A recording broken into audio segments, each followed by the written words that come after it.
These chairs are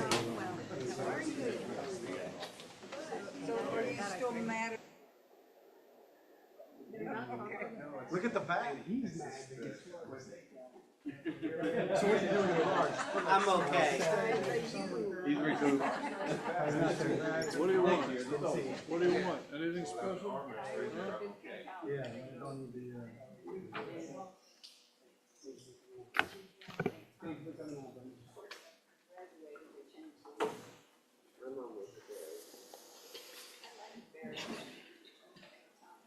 Up, Walter. ¿Cuándo llega Darío? ¿Cuándo llega Darío? He's got 3 minutes. Okay, okay. You saw this? Like, Nice.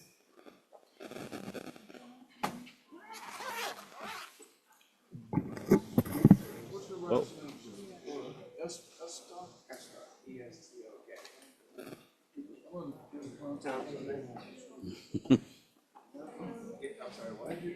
Councilman Tree City. Vice Mayor? Yeah.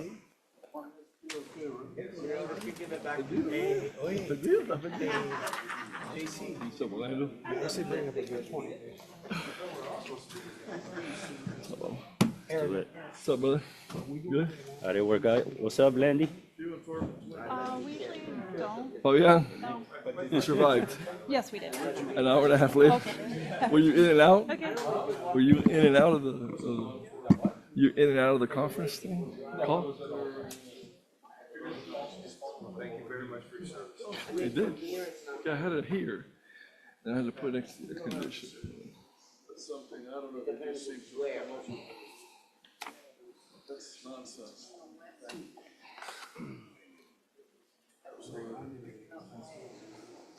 It's something you just do because you do it. Nobody else. Okay. Sure. Big shoes to fit, man. You don't understand. size are you using? You're the size 13. Huh? How old are you? I know, right?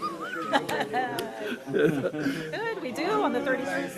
It's gonna take you a couple of months to little get, guy. you know, put the bar high. Little brother, little brother. Let's talk about it. Everybody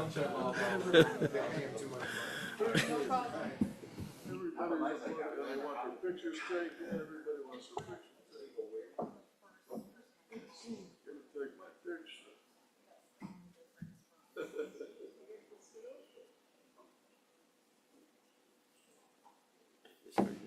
Start yet? No, it is starting. Get a little cup. That's leftovers from had from the auto show. We're good? Yep. Turn on our mics. We call this meeting to order at 6:01. Please call the roll. Here. Vice Mayor Dion, Here. Councilman Santin, Here. Councilman Lamas, Here. Councilman Perez Crespo. Here. There is a quorum present. Thank you. I just want to note that our new vice mayor, every 6 months, the vice mayor position goes down. So it is now with Group 2. So our new vice mayor, thank you. You have big shoes to fill, as I was telling you right before we started. And Councilman Diaz is now vice mayor. So I want to thank Angelo Ramusco again, our District 6 County Commissioner, Natalie Milian Orbis, always has representatives from our office. If it's not her, she's super involved, and we always have representation here at our city council meetings. So we thank you guys for this support. Okay, let's please rise for the invocation led by me.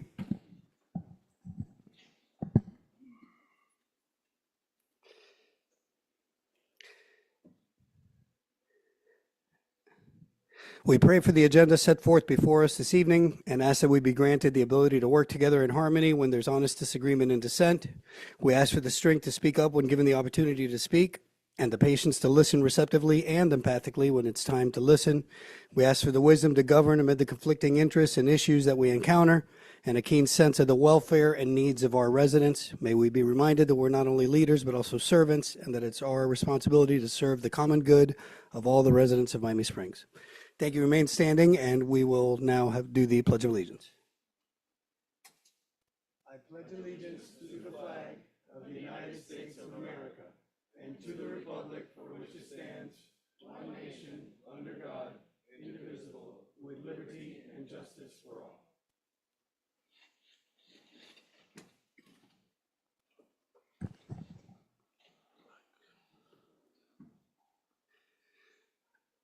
Okay, thank you for joining us today. And we have an early start because we're going to be tackling some Southeast Springs things. So we'll start with the agenda order of business.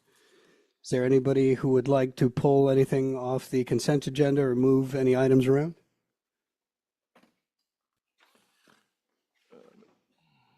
Nope. Okay, I'd like to entertain a motion to approve the agenda and order of business. Turn on your mic. A motion to approve the agenda? Do we have a second? Okay, seconded by Lamas. We'll take a voice vote. All in favor of the agenda as approved, say aye. Aye. Aye. All against, say no. All right, we have no awards and presentations today. We move on to open forum. Once again, just a reminder that we try to follow the protocols. It's important to be consistent. This is an opportunity for members in the public to speak directly to the council. If you have concerns that you feel need to be addressed, you could always communicate with us on an individual level. You could email us, you could call us, you could talk to us before or after meetings, or you could approach staff. But during open forum, you have 3 minutes. Whatever doesn't get said in the 3 minutes doesn't get in on the record, and we will not respond. We're here to listen to the feedback of the public, and we appreciate you guys for sharing it. Okay, so starting first, Richard Gluckstead. Please state your name and address for the record. Richard Gluckstadt, Virginia Gardens. I think your mic is off, Richard. See if the. It should be on. Thank you, Juan.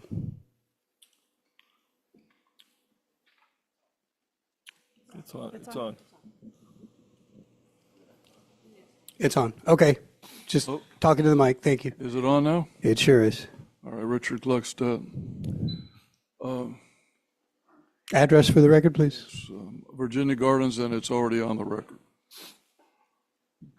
Good evening, Maga Springs.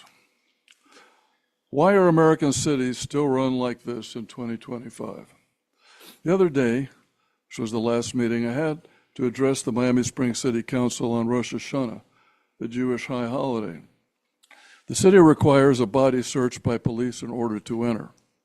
They warn speakers of their agenda list, how to conduct themselves or be kicked out, which is a First Amendment violation.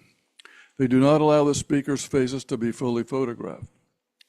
You can send a message to all members of the Miami Springs City Council, including the mayor, by using the general email address council@miamispringsflorida.gov.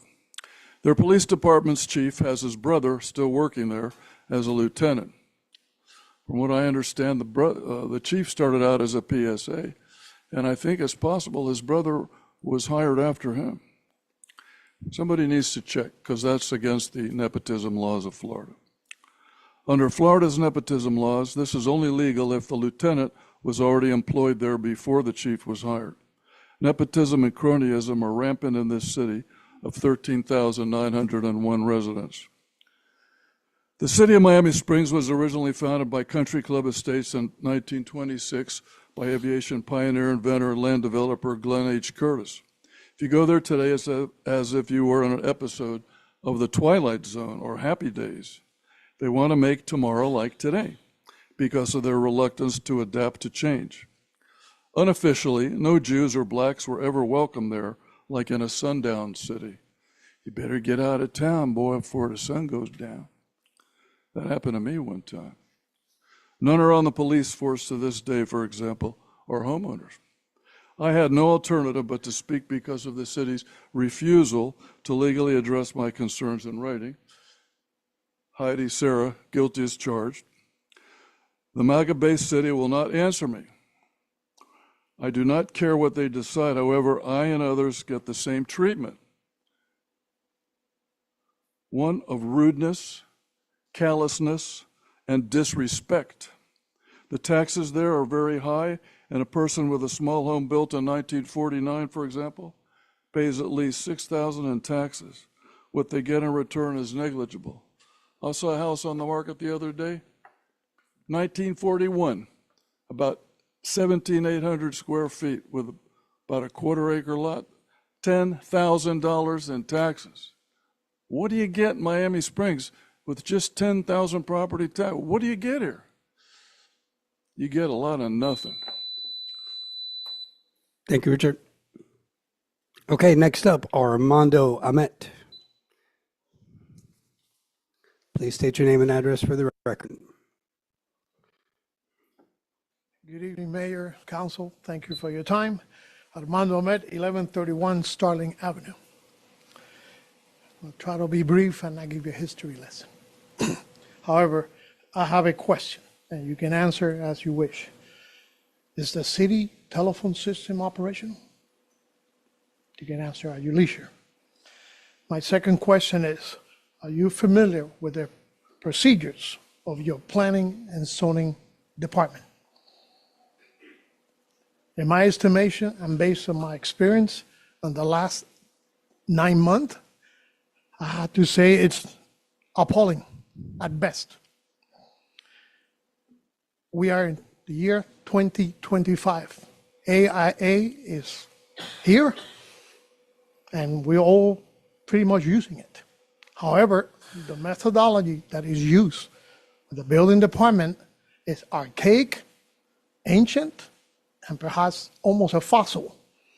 So I fail to understand why a simple pool patio remodeling project has taken 10 months to approve.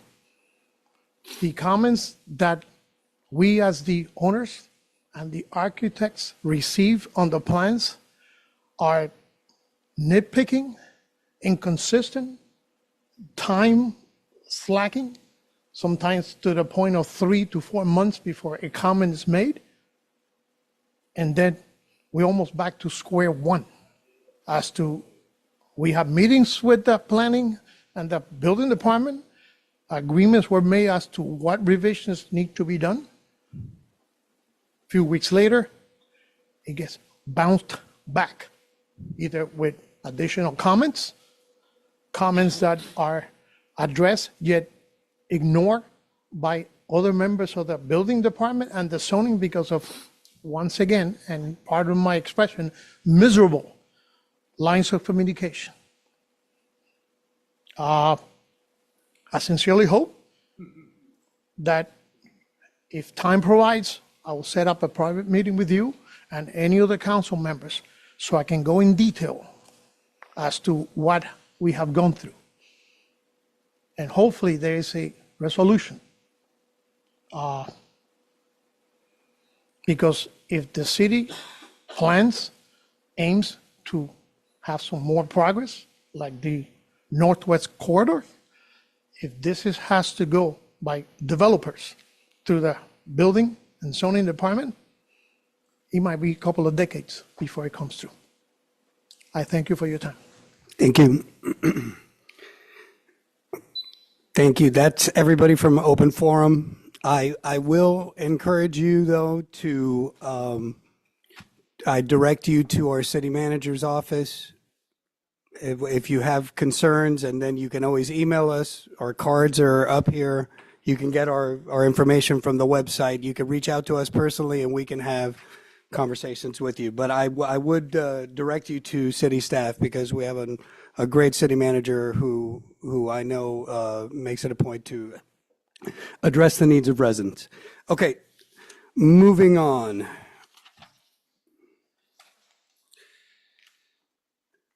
Approval of the council minutes. I'd like to entertain a motion to approve the council minutes for September 22nd.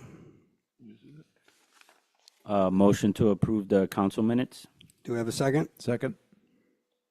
All right, we have a first and a second. Call the vote. Erica? Vice Mayor Dion, Yes. Councilman Santeen, Yes. Councilman Lamas, Yes. Councilman Perez Crespo. Yes. Mayor Fahet. Yes. The motion carries.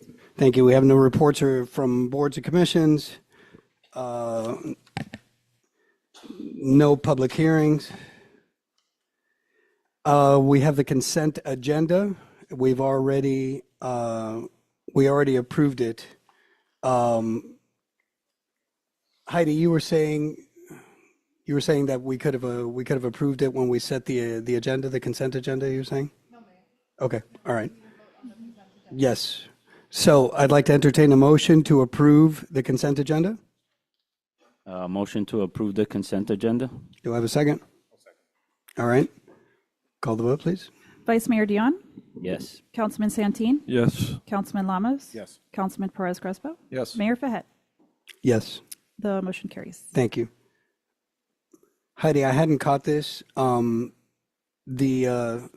12A is a first reading. That's a public hearing, right? Right. Second reading? So I didn't catch this when we were looking at the agenda, and is there a way that I could ask that we move that ahead of the continuation of the Activate Springs, in case anybody wants to speak to that? And I think that's going to be a conversation that takes us into the wee hours. As long as council approves, it's not a problem. Guys, are you okay with that, moving that up? Yes. Yes. Okay, all right. So then we will skip to 12A, first reading of an ordinance. An ordinance of the City of Miami Springs, Florida, amending Chapter 996, Streets and Sidewalks of the city's Code of Ordinances by amending Article 5, Rights-of-Way Work Requirements relating to rights-of-way permit conditions, requiring off-duty police services and other safety measures, providing for conflicts, providing for severability, providing for codification, and providing for an effective date. Thank you. Mayor and council, this is an ordinance that's amending part of your Public Works code section relating to work in the right-of-way. At the request of the city's police department and working with the police department and Public Works, we've created some draft language that you haven't, some language that you have in this code, in this ordinance, that would provide that whenever there's work that's going to be performed in the right-of-way that the Public Works Department deems will require some sort of traffic coordination, that the traffic off-duty law enforcement services will be performed by our city's own police department. And in the event that the city's police department is unable to provide those services because there's not available off-duty staff or officers to perform that function, then they will coordinate the off-duty work with another agency. So the only real change is that when people come in to do work in the right-of-way, that permit goes through various departments. Public Works will review it. If they deem it necessary to have police out there, they will then coordinate with the police department and get that process going. That's it. All right. Is there any discussion? Anybody have anything? Gentlemen?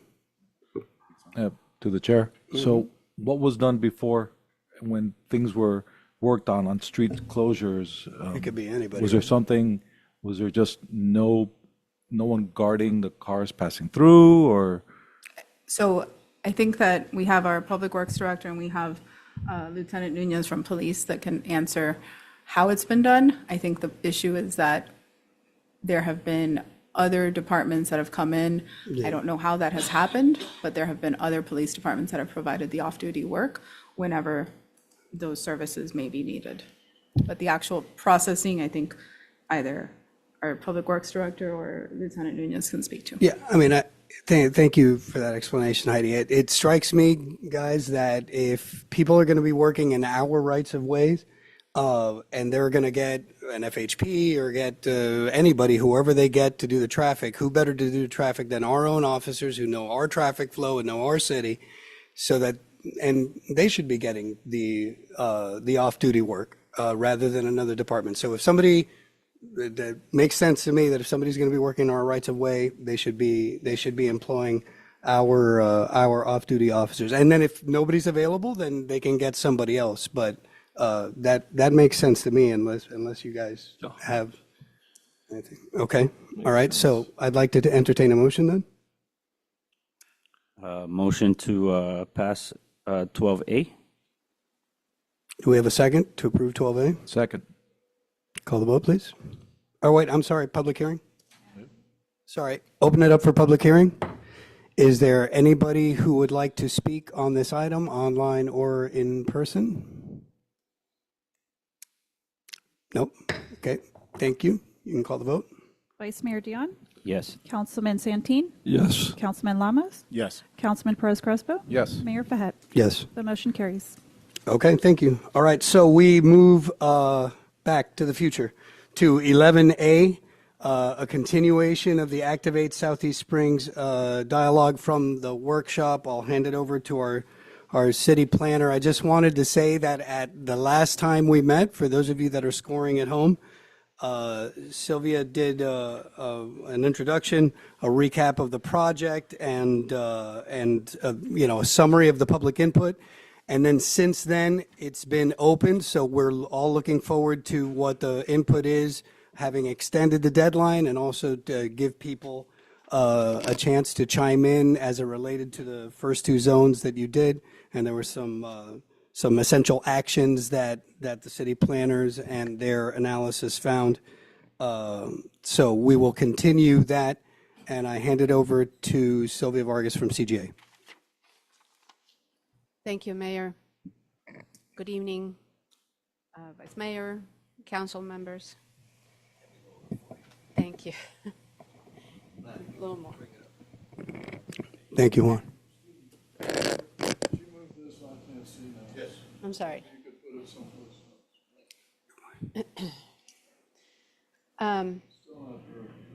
Apologize. I'm still under the weather. My throat is a little scratchy, and I don't know how long it's going to last, so I'm going to try to go fast. Let me share my screen.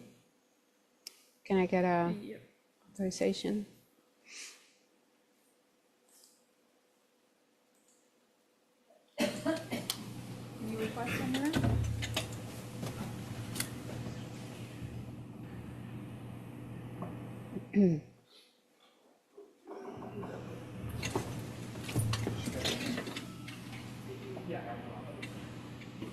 Yeah, thank you.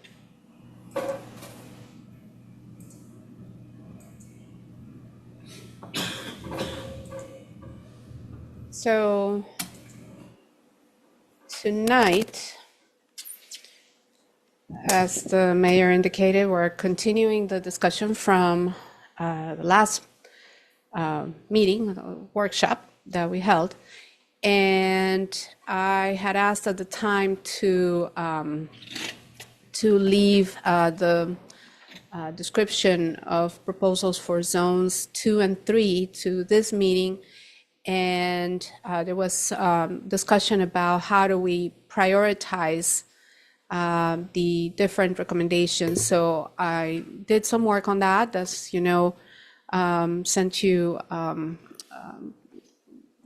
some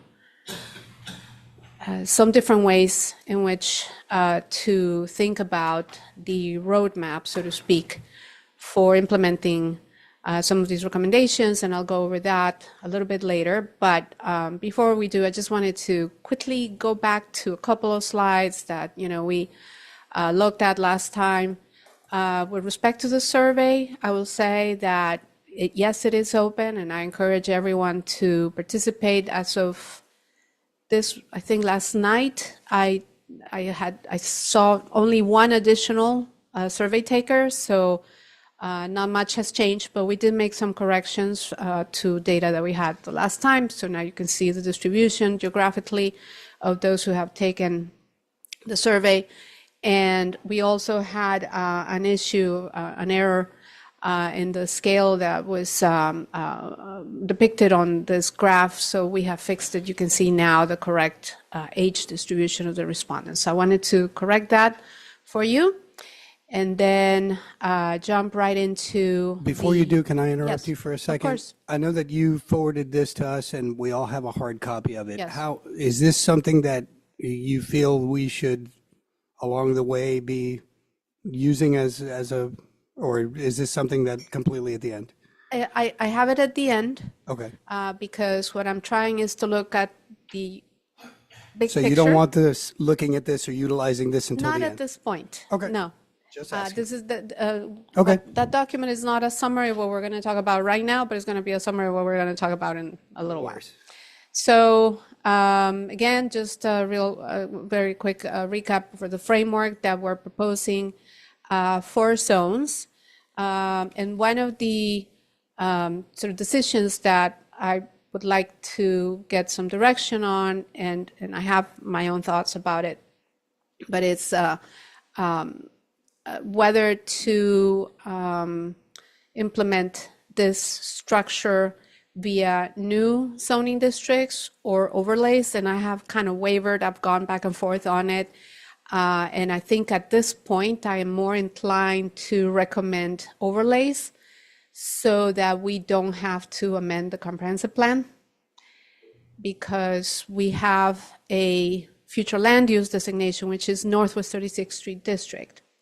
And if we just adopt overlays through the zoning, then we don't have to change that. So I'm kind of at this point that I'm sort of there, but we have these 3 subzones or zones, if you want, in what is today the Northwest 36th Street District, and not to leave it out, the Abraham Tract as Zone 4, and little characterization of each one based on what we're thinking the potential character is going to be. So Zone 1, we're calling it Main Street. Zone 2, we're calling it the Hospitality Zone.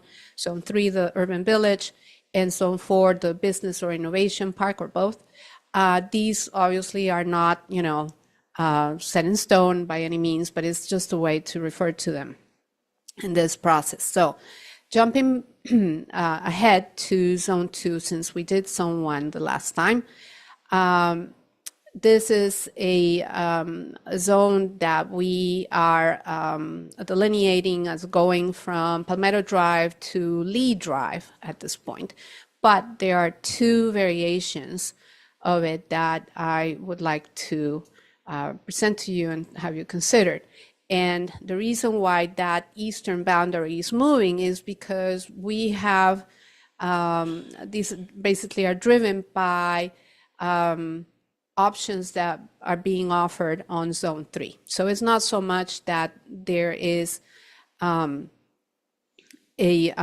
driver in Zone 2 per se to make this change, but more in Zone 3, as I will show you in a moment. So in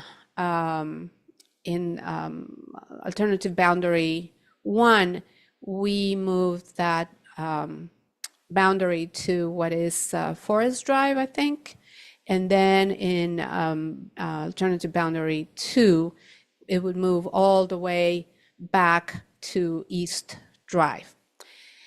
The recommendations for this district, regardless of the boundaries, essentially are to leave the charter building height restriction in place for residential uses. So the emphasis of this zone is not going to be on mixed use that includes multifamily residential, although it can, as it is, contain it, except that it would not be in that high-rise format. Adding, basically the character is to lean into what it is sort of today, but really embrace it and make it a lot better. So this would be your hospitality zone, your hospitality district. And as part of that, we would look at the list of permitted uses and add kinds of facilities that could make this into more of a marquee hotel district with a convention or conference center or meeting space of some sort. Consider the addition of the condo hotel concept. And we had the conversation, not just last time, but also the previous time that we met on this, about strengthening the transition zone between between the Northwest 36th Street District and the adjacent single-family residential zone on the back, on the north side, both in terms of setbacks, step backs for the buildings, and buffer standards.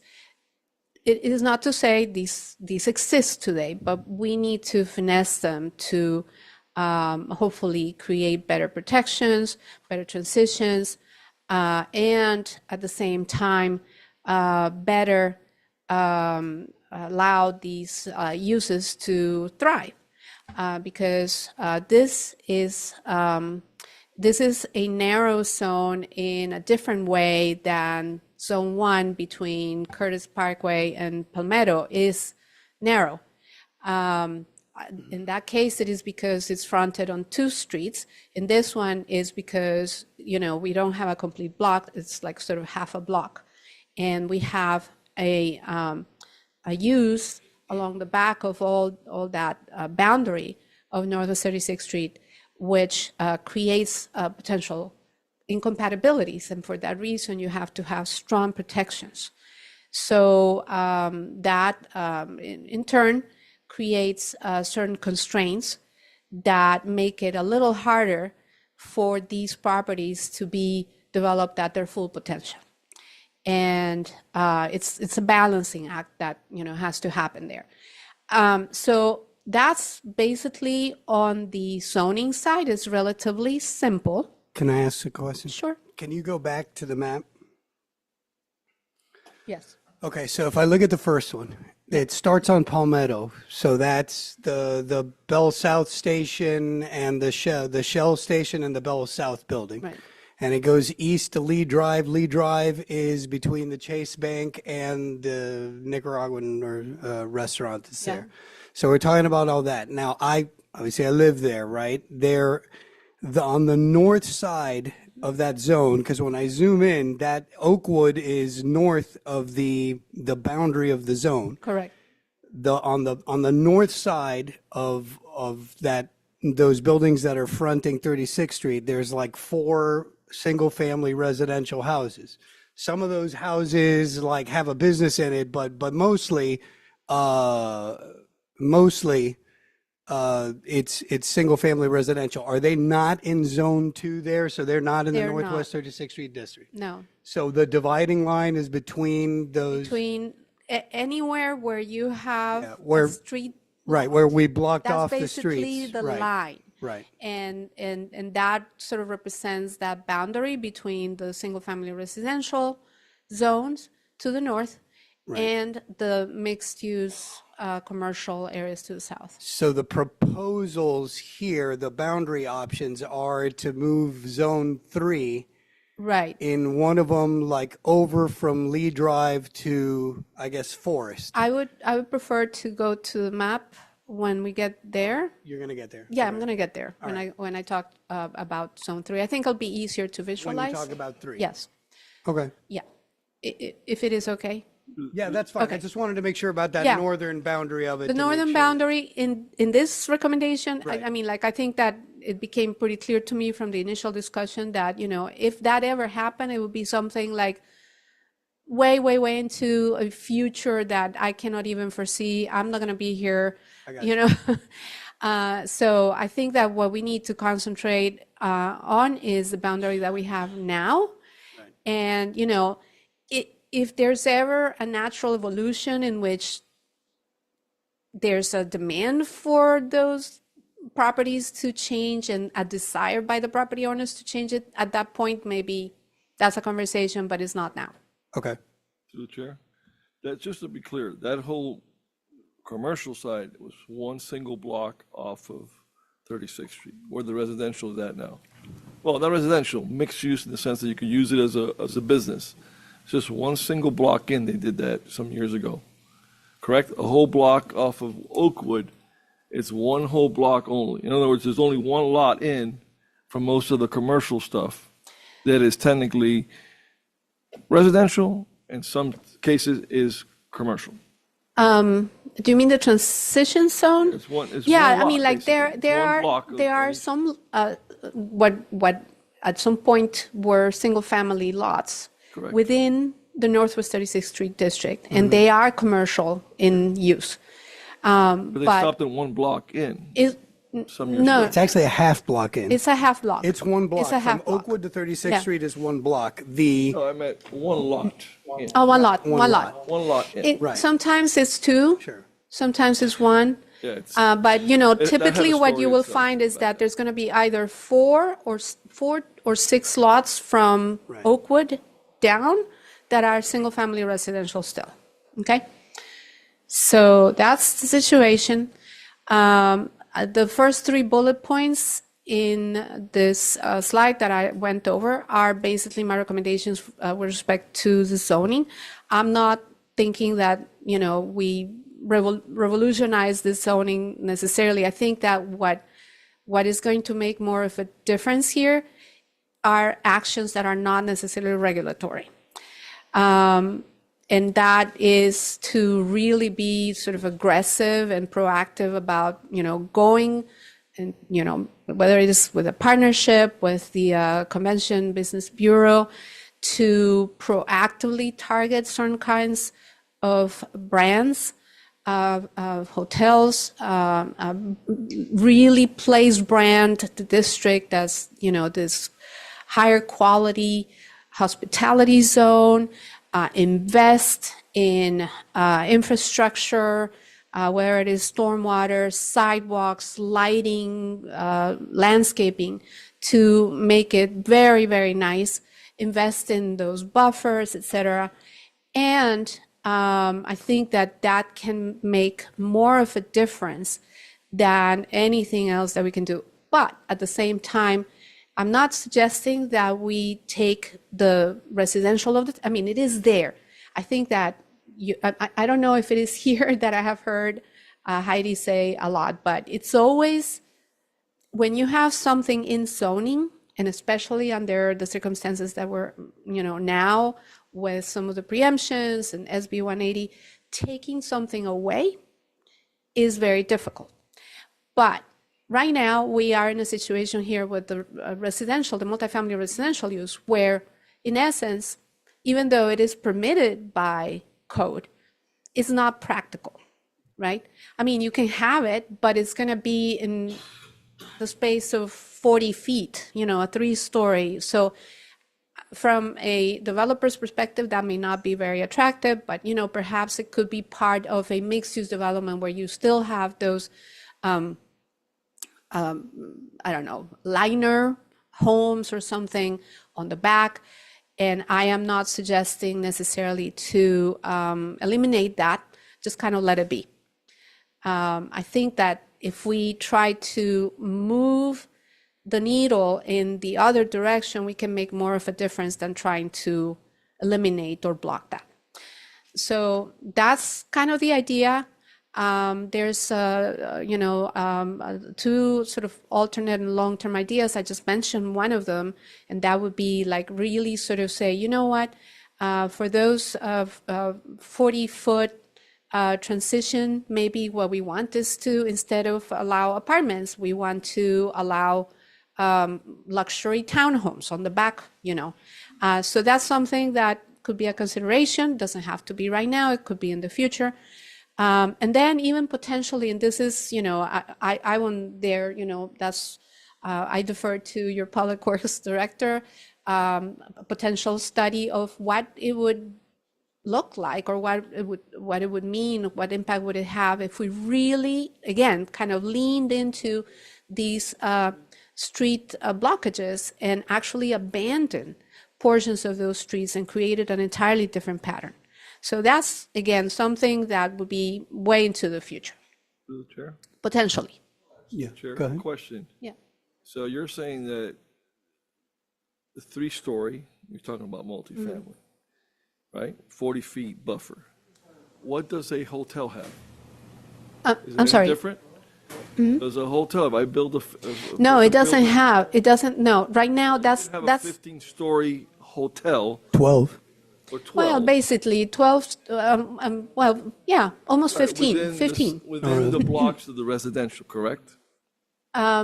You can have the 15-story hotel, but today, you have these step back requirements that are really onerous, and within like 150 feet, you can only go up to 55 feet. But remember that the charter says that you cannot go more than 40 feet if it is multifamily. 40 So, feet. So, 40 so, feet. so the hotel, you got 100 and, just so to clarify, it's more than 40. It's 150 feet. Yes, the hotel, I mean, you could do an office building that is 15 stories. You could do, this wouldn't happen, but you could do commercial and office together and it could go 50. So it can be mixed use with other uses. It can also theoretically be mixed use with multifamily residential, but because of that high restriction from the charter, the multifamily is just not practical. But the language that is now today protects the residential section In a certain way. from the Yeah. hotel. Yes. Right. So whether it be a hotel or It's one way. multifamily, It's one way of thinking about it. Whether that it is protecting it. Yes. right, by that large amount. Correct. Thank you. Right. All right. What did you guys just agree to? That there's more of a buffer that's hotels. needed for hotels and for, Multifamily.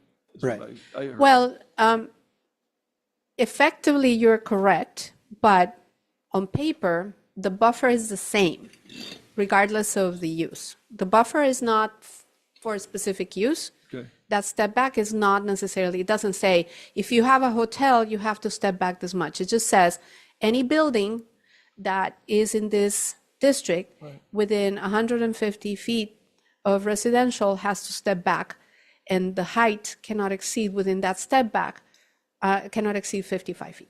but are some of those buildings that are currently there, are they non-conforming to these new setbacks that if you were to do like a ground up development, you would have to comply with? They're more than 55. There are some buildings that exist that perhaps, I mean, I can't off the top of my head think of which ones, but there may be buildings that go straight up. And I think that what I would like is to find a better balance to, again, create the incentive of additional development potential for the developer while at the same time continuing to protect Sure. the neighborhood, right? Because 150 feet, when you actually look at it on a map, and I can, I guess I could show you a little bit later, just not to lose the flow. Sometimes it's half of an entire property. And so for a developer to basically lose that entire potential, that's a lot, right? So that's just, a consideration. Sure, go ahead. Just a good question related to this zone and the other zones. But in particular to the 150-foot spacing, you asked about existing buildings that currently been performed. Would there be any kind of adaptive reuse in this code just to speed things along? And how would we handle that in non-conforming? Yes, I mean, there could be. And actually, in my little implementation strategy, I will show you something that I kind of introduced, which is a new concept. I mean, like, obviously, these non-conforming buildings, with their uses, they can continue to exist in their current form, right? It's only if there was a change of use or if the building was knocked down and rebuilt that they will have to comply. Yeah, because that's my only concern with the whole thing, that these things tend to take a long time sometimes to be implemented. Yes. So I want to know if we could consider an adaptive reuse component to it, just to speed things up, to get people in there and start to activate the area. We certainly can do that, yes. I mean, there's nothing to prevent that today, to be fair, Well, uses, right? I mean, Well, I mean, if the use is conforming and if the building, is not abandoned, if, there's not an abandonment of the non-conforming use, then it can continue. I mean, these are broad categories, so like retail or office. It doesn't specifically say it has to be a certain kind of office or a certain kind of retail. All right. Any other questions? No. Okay, so just quickly, in the interest of being equitable, the last time I showed you some of the feedback from the survey and from the workshop that we had with the public that we had for the other two districts, so I wanted to do the same here. These are some of the thoughts that were provided to us. Somebody said that it's a good idea. Walkability and better lighting would be great. Somebody really doesn't like the condo hotel concept. I think it's probably the same person because they left the same comment across the board. Protection of the adjacent single-family residential, very important, etc. So you can see for yourself some of these thoughts. Now, getting into Zone 3, we have a number of options as far as the boundary, and the reason is because in order to, well, there's several reasons. In order to create a true village, you have to have a concentration of land to create that critical mass. This area is fairly small to begin with, and so my initial thought was, well, what about if we could actually extend that waterfront area? Because that would be a great potential for mixed use, restaurants, that kind of development that activates a waterfront. The city has waterfront, and this could be probably the only location where you could do something like that. And so there are 2 or 3 properties that are shown on that map, highlighted in the red, that are either non-residential, non-multifamily residential, or multifamily residential. They are rental buildings. They're older. And if the property owners were amenable, they could come into the district. Obviously, in every case for these, if there's any kind of zoning change, we go to the property owners and see what they think. So this is one option, and I would say that this one could be very immediate. Then the other 2 options are where you saw, with respect to Zone 2, that change in boundary kind of pushing back to the west. So the corresponding drive is here. Expansion area 2 is the block that takes us from Lee Drive to Forest Drive. That is a block that is mixed in use. It has the Chase building and the parking lot behind it, as well as multifamily and commercial use in the back. And then expansion zone 3, or expansion area 3, or B, is that block between Forest Drive and East Drive, which has hotels and commercial uses on both sides of the block, the one fronting on Northwest 36th Street District and the one sort of transitioning between the street frontage and the residential in the rear. So it doesn't move the boundary to the north in any way. We're keeping that boundary. It's just sort of shifting the character areas.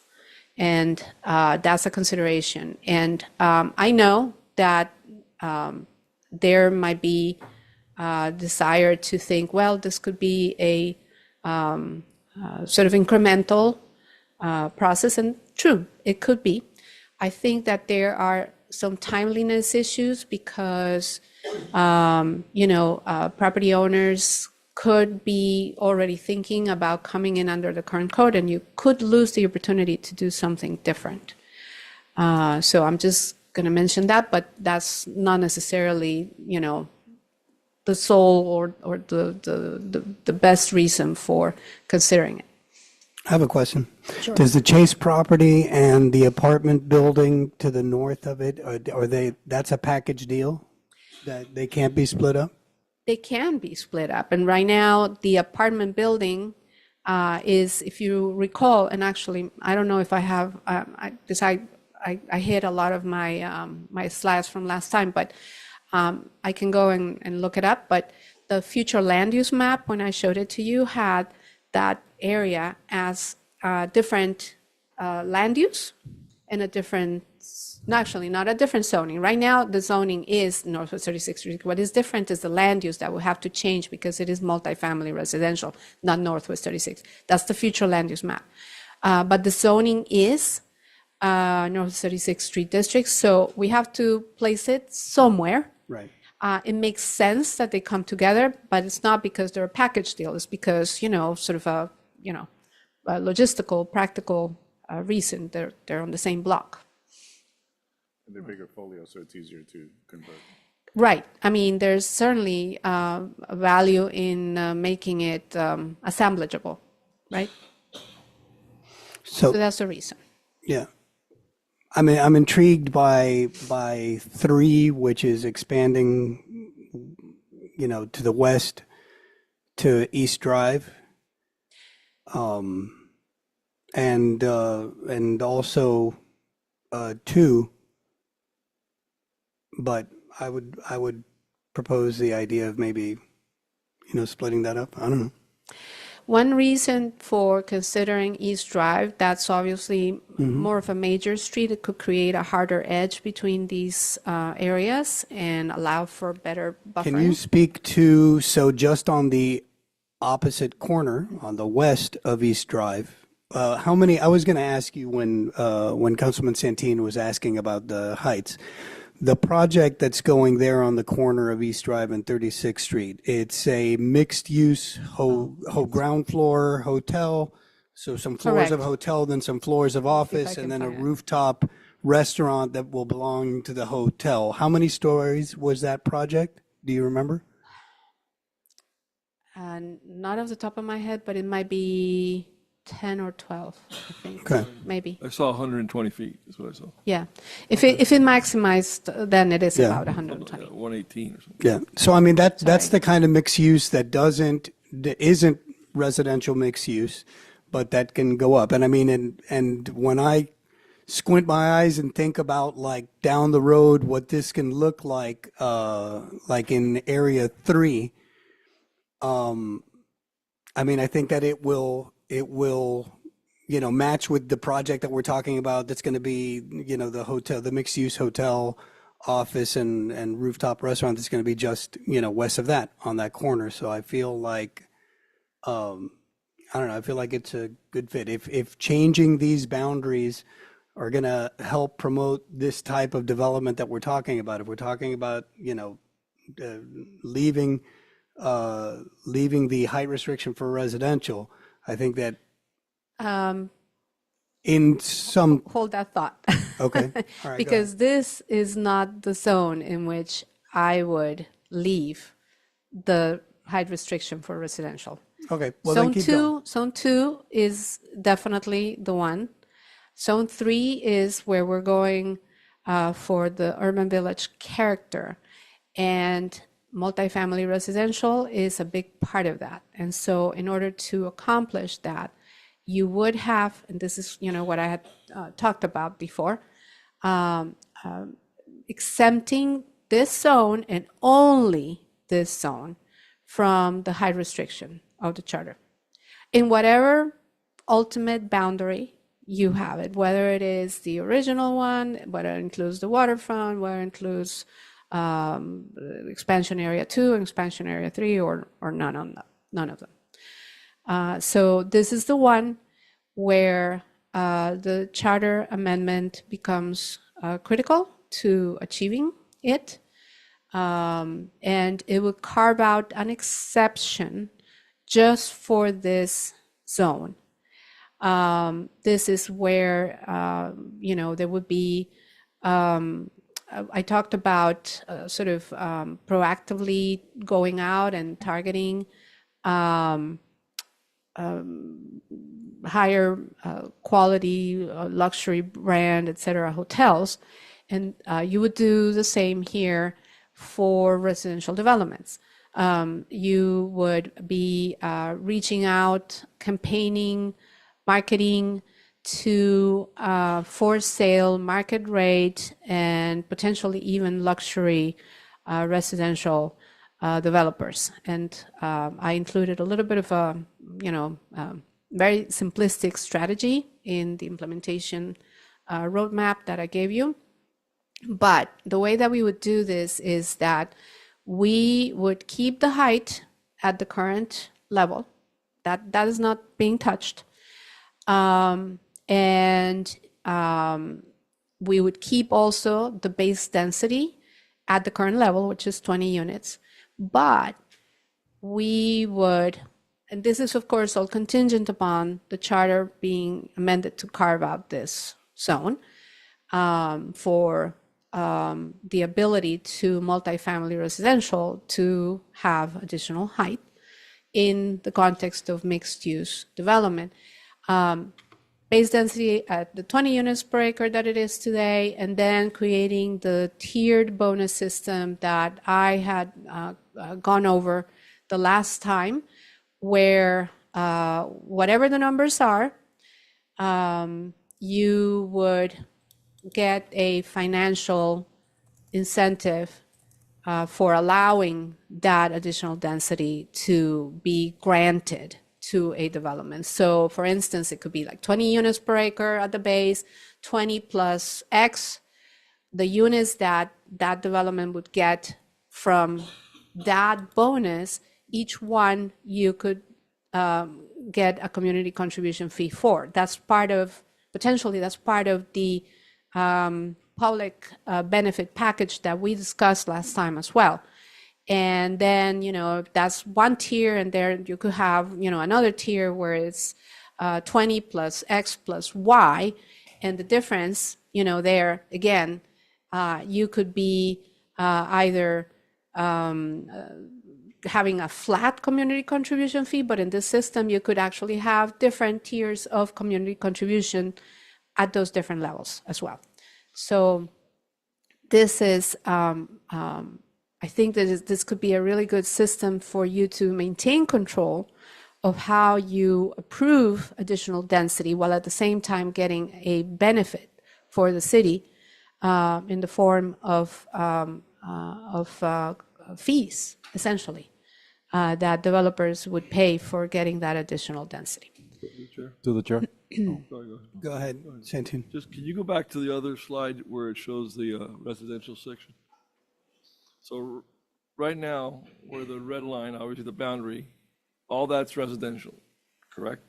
And on the north side of, what's the green line? oh, yeah, Yes, all right. north of the But green they're line. also, they face multifamily already.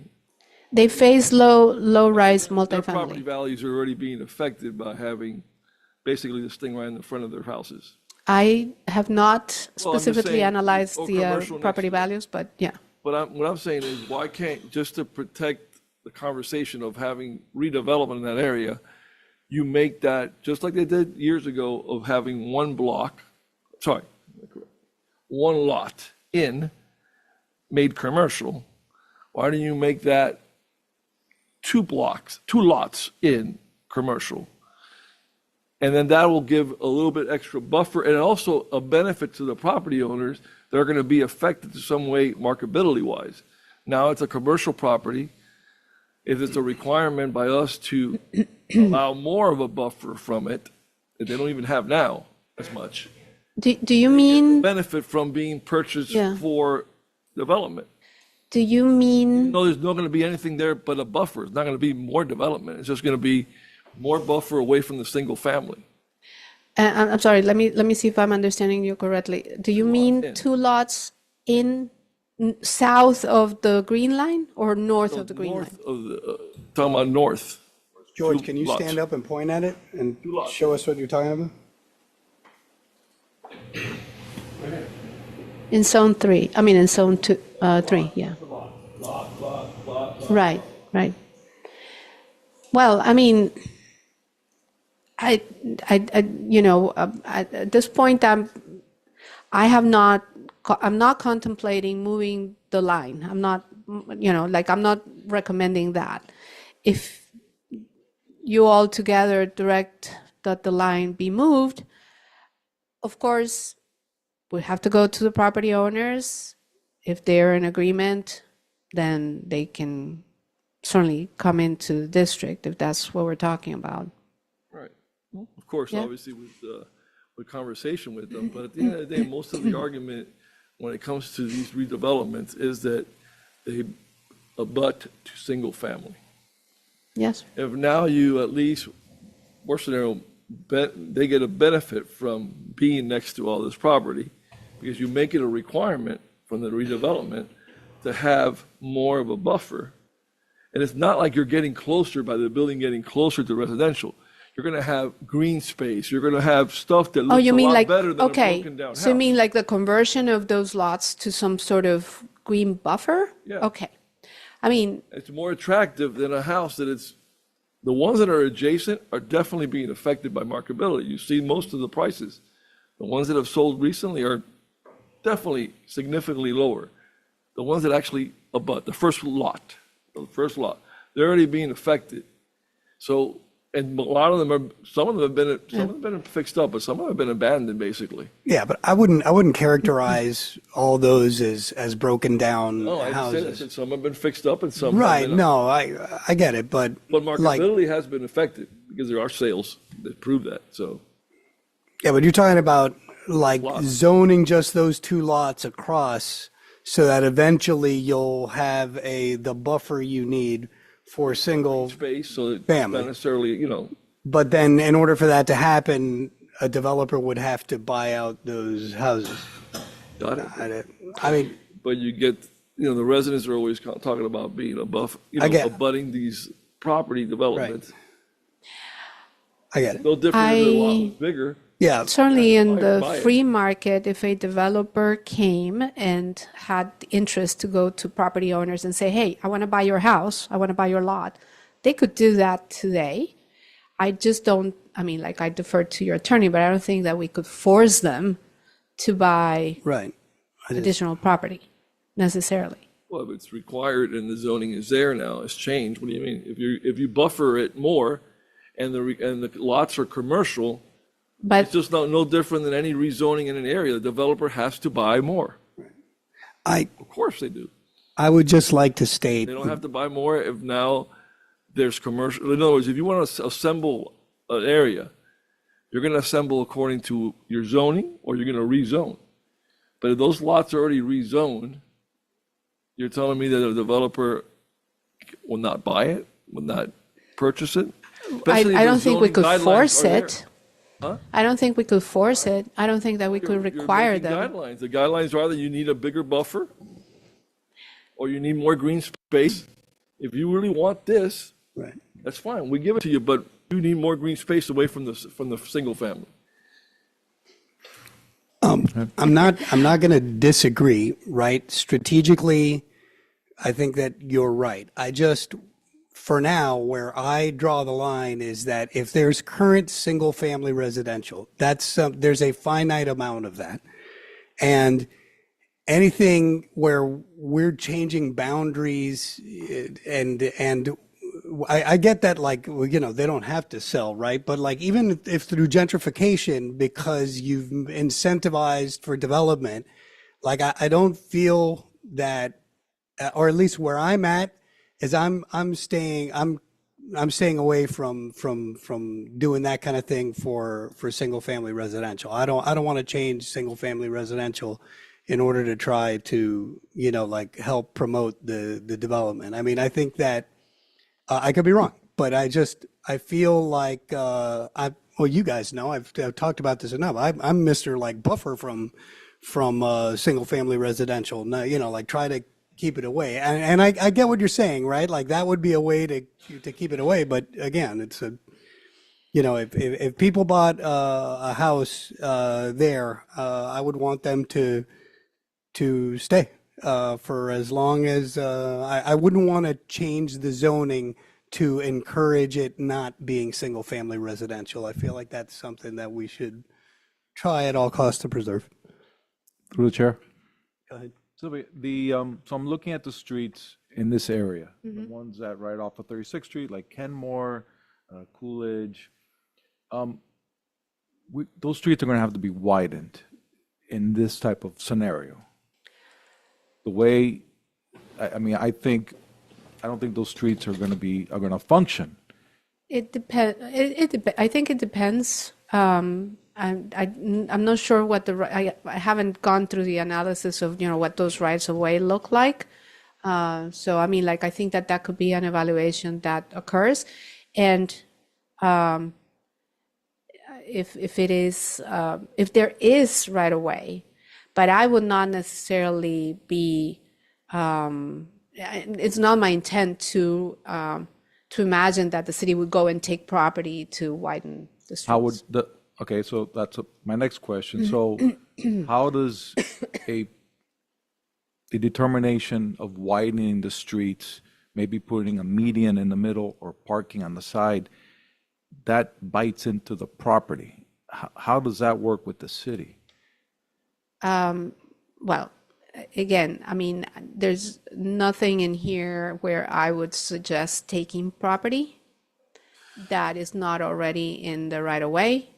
I'm not suggesting any kind of condemnation or anything like that. And we haven't really gone into doing an analysis of what it would be required in terms of street infrastructure. I would prefer to say that that is an action that would be maybe short or midterm to do a full-blown evaluation of those rights of way and see, you know, what, first of all, what kinds of improvements,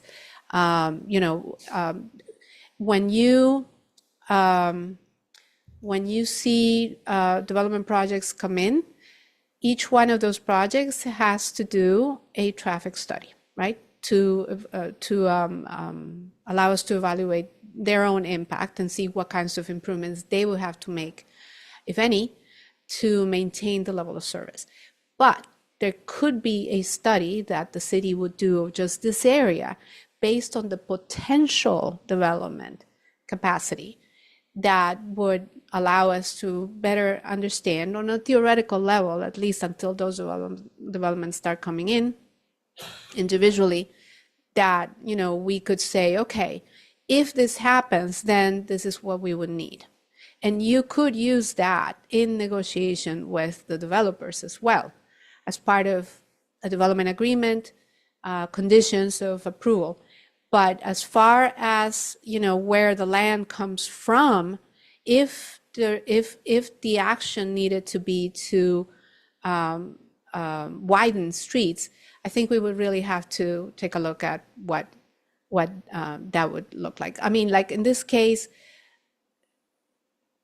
certainly this area is already zoned for buildings that are 120, 150 feet with FLRs of up to 3, not FLRs, FARs and up to 3.0, you know, hotel uses, office, commercial. So I don't know what kind of study may have been done before to determine that that would be feasible to do with the current street infrastructure.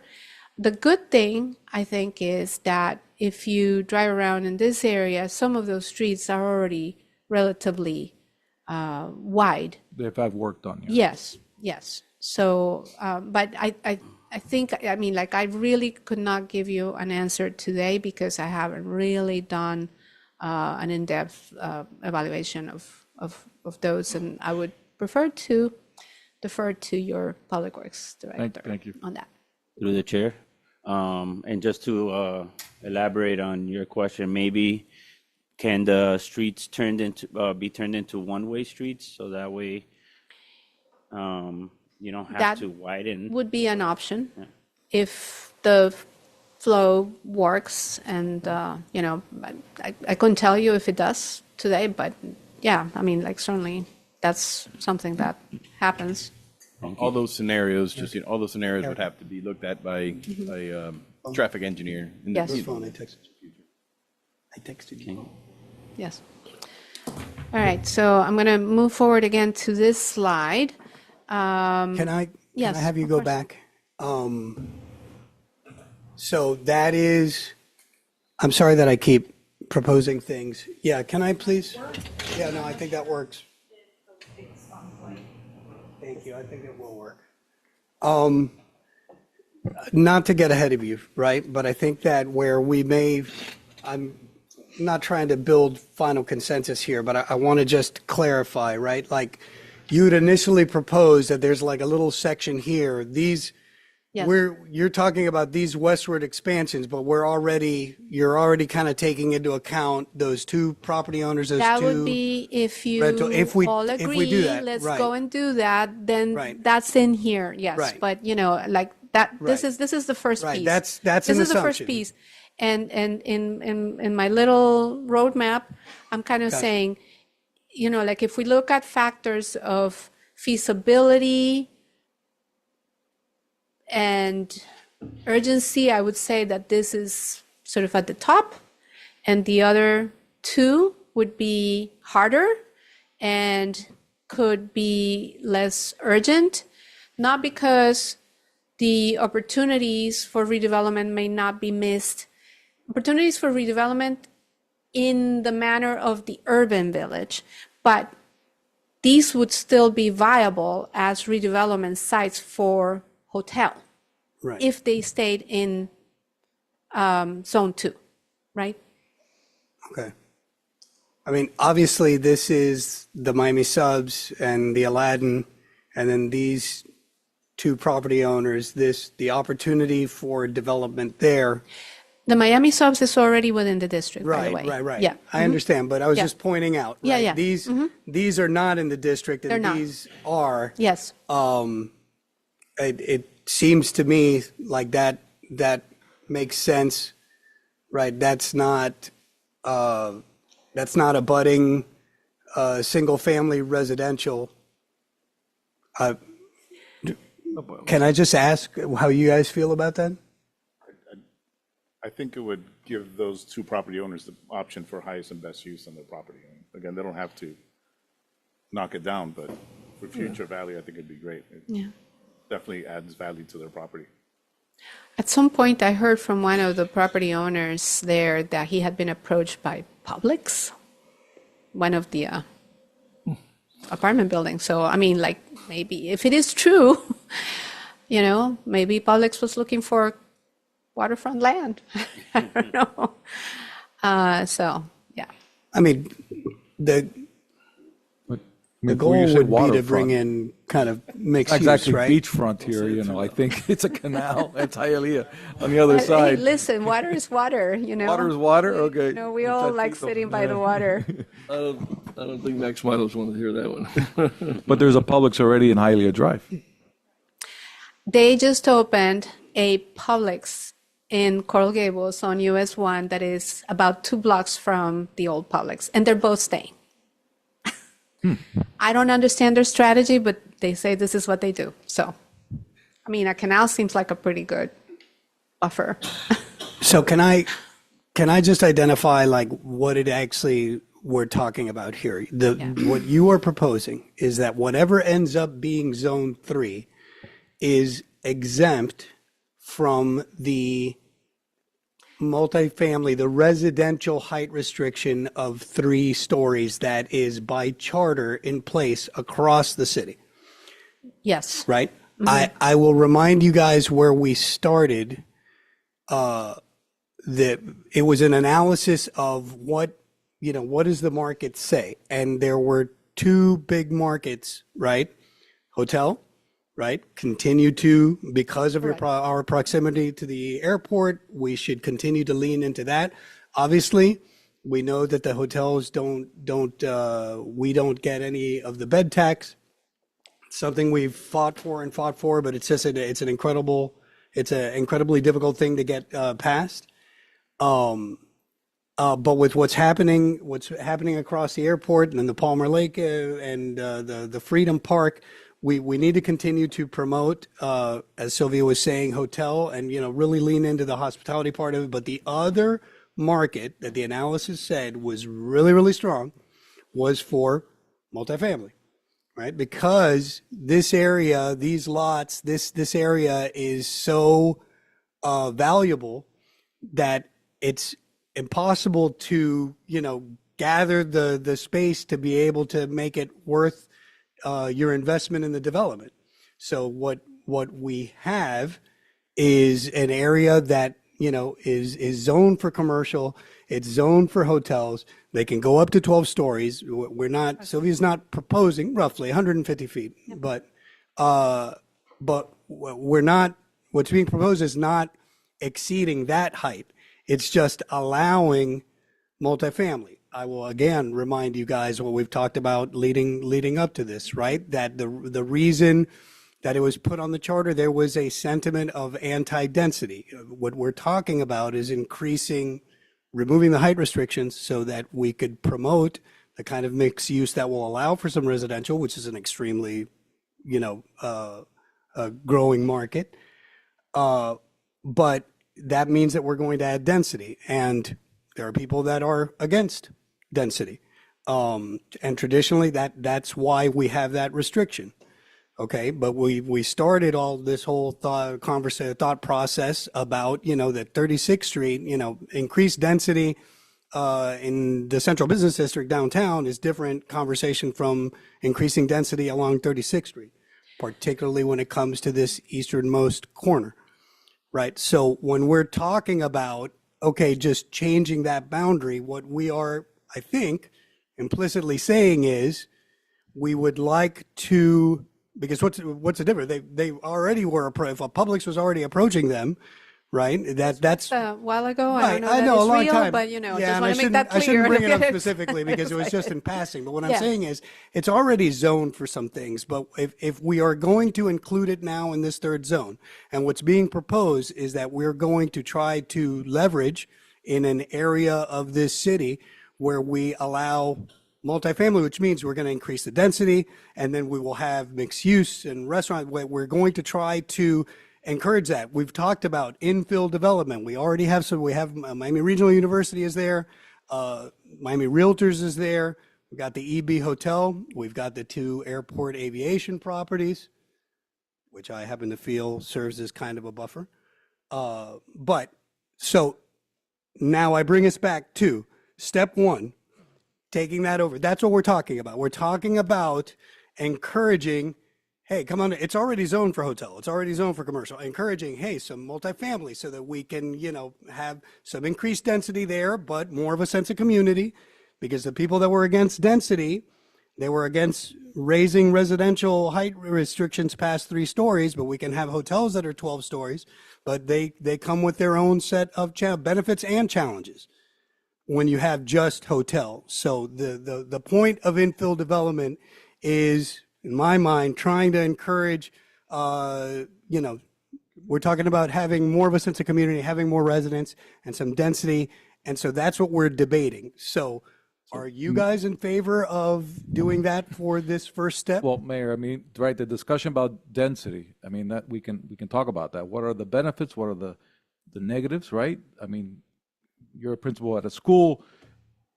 People who live there probably going to have children. We have to provide education. The chief is here, provide police presence.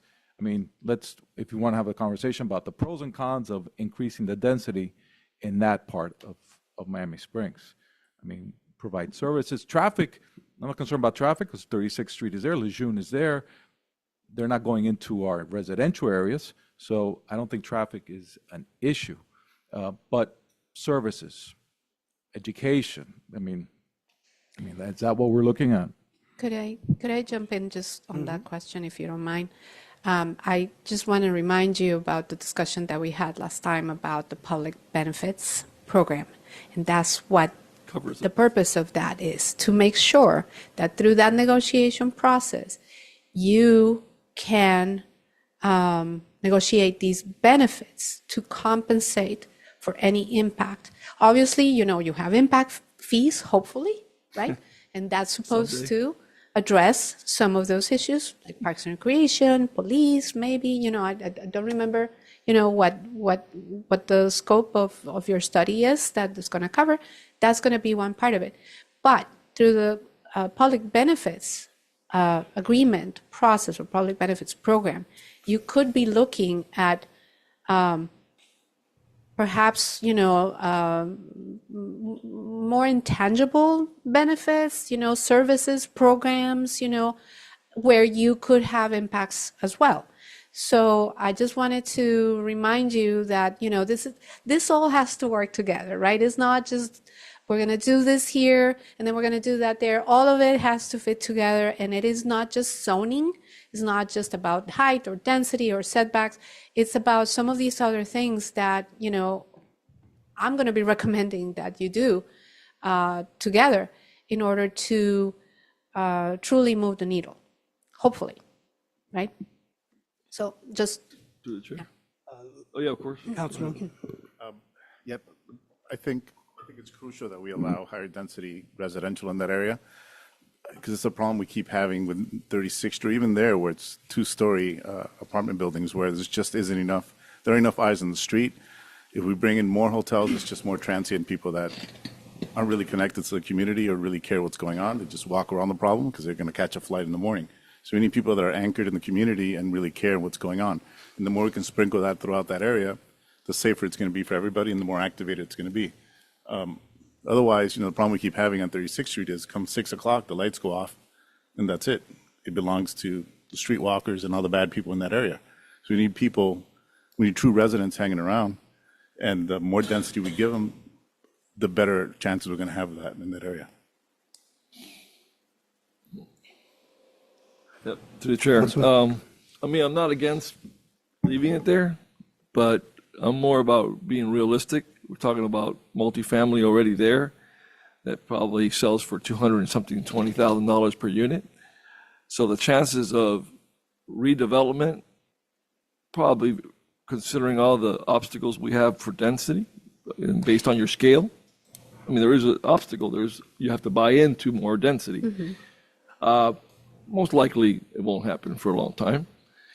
So I think that's why I'm yeah, always, I'm just doing the math. If I want me to do a quick math, 2 buildings on the corner, about 77 units, talking about already $16 to $18 million to buy that out, only 104,000 square feet of land.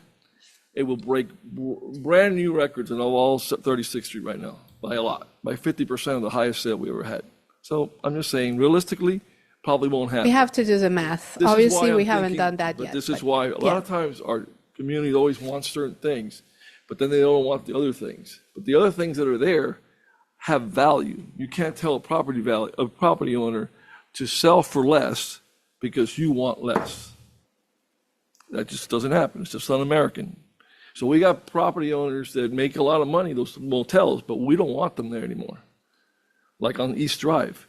The ones that have the most potential to be bought out and redeveloped is east of East Drive. You got the motel, you got the uniform, you got everything that is undervalued in a way if we do the rezoning. So those have the most potential to be purchased so you can actually do redevelopment. So That's I why think these options 36th are Street here. has to be, if you're going to do the Zone 3, the addition, that one could be fine, it could stay there, but I'm being realistic. From East Drive east is where the potential is there. You have a motel that brings the police one of the most problems. Through the chair. You've got land that is also available because of a Chase building that's also an older office building, underutilized for 2.5 acres. I'm saying there's more real potential on the 36th Street side east of East Drive than there is anything on Ponciana right now. I'm not telling you in the future. No, I mean, I'm just telling you don't have to convince me. It's already I too think much. that the discussion is for you to have, I'm just putting the options on the table for you to consider, right? I mean, I'm not, if you tell me that you don't believe, if you all say, don't go after zone 1, if you say that, that's fine, I think it is, by the way, all 3 of these ideas did not come from me. They came from conversations that I had with members of the public, and I thought they were intriguing. So I started kind of thinking about including them here as a way to give them a forum with you all. But you all are the ultimate decision makers as to what the boundaries are. I'm just saying, we're back to, 15 years later. This was talked about before and nothing was changed. So, except for hotels were done. And we really want to do a difference. I want to create a community there. You got to have a little bit of grasp on, real estate theory. And it comes down to feasibility. And you're talking about areas that probably are underutilized if some of this stuff goes into play right off the bat. So those definitely have the most potential for them to be redeveloped. So that's why my thing, I'm not saying not to leave it there, but to me, east of East Drive is an important part to add to this zone. Okay. Because it's the potential there, the motel, vacant land, like the other side has most of it aviation land.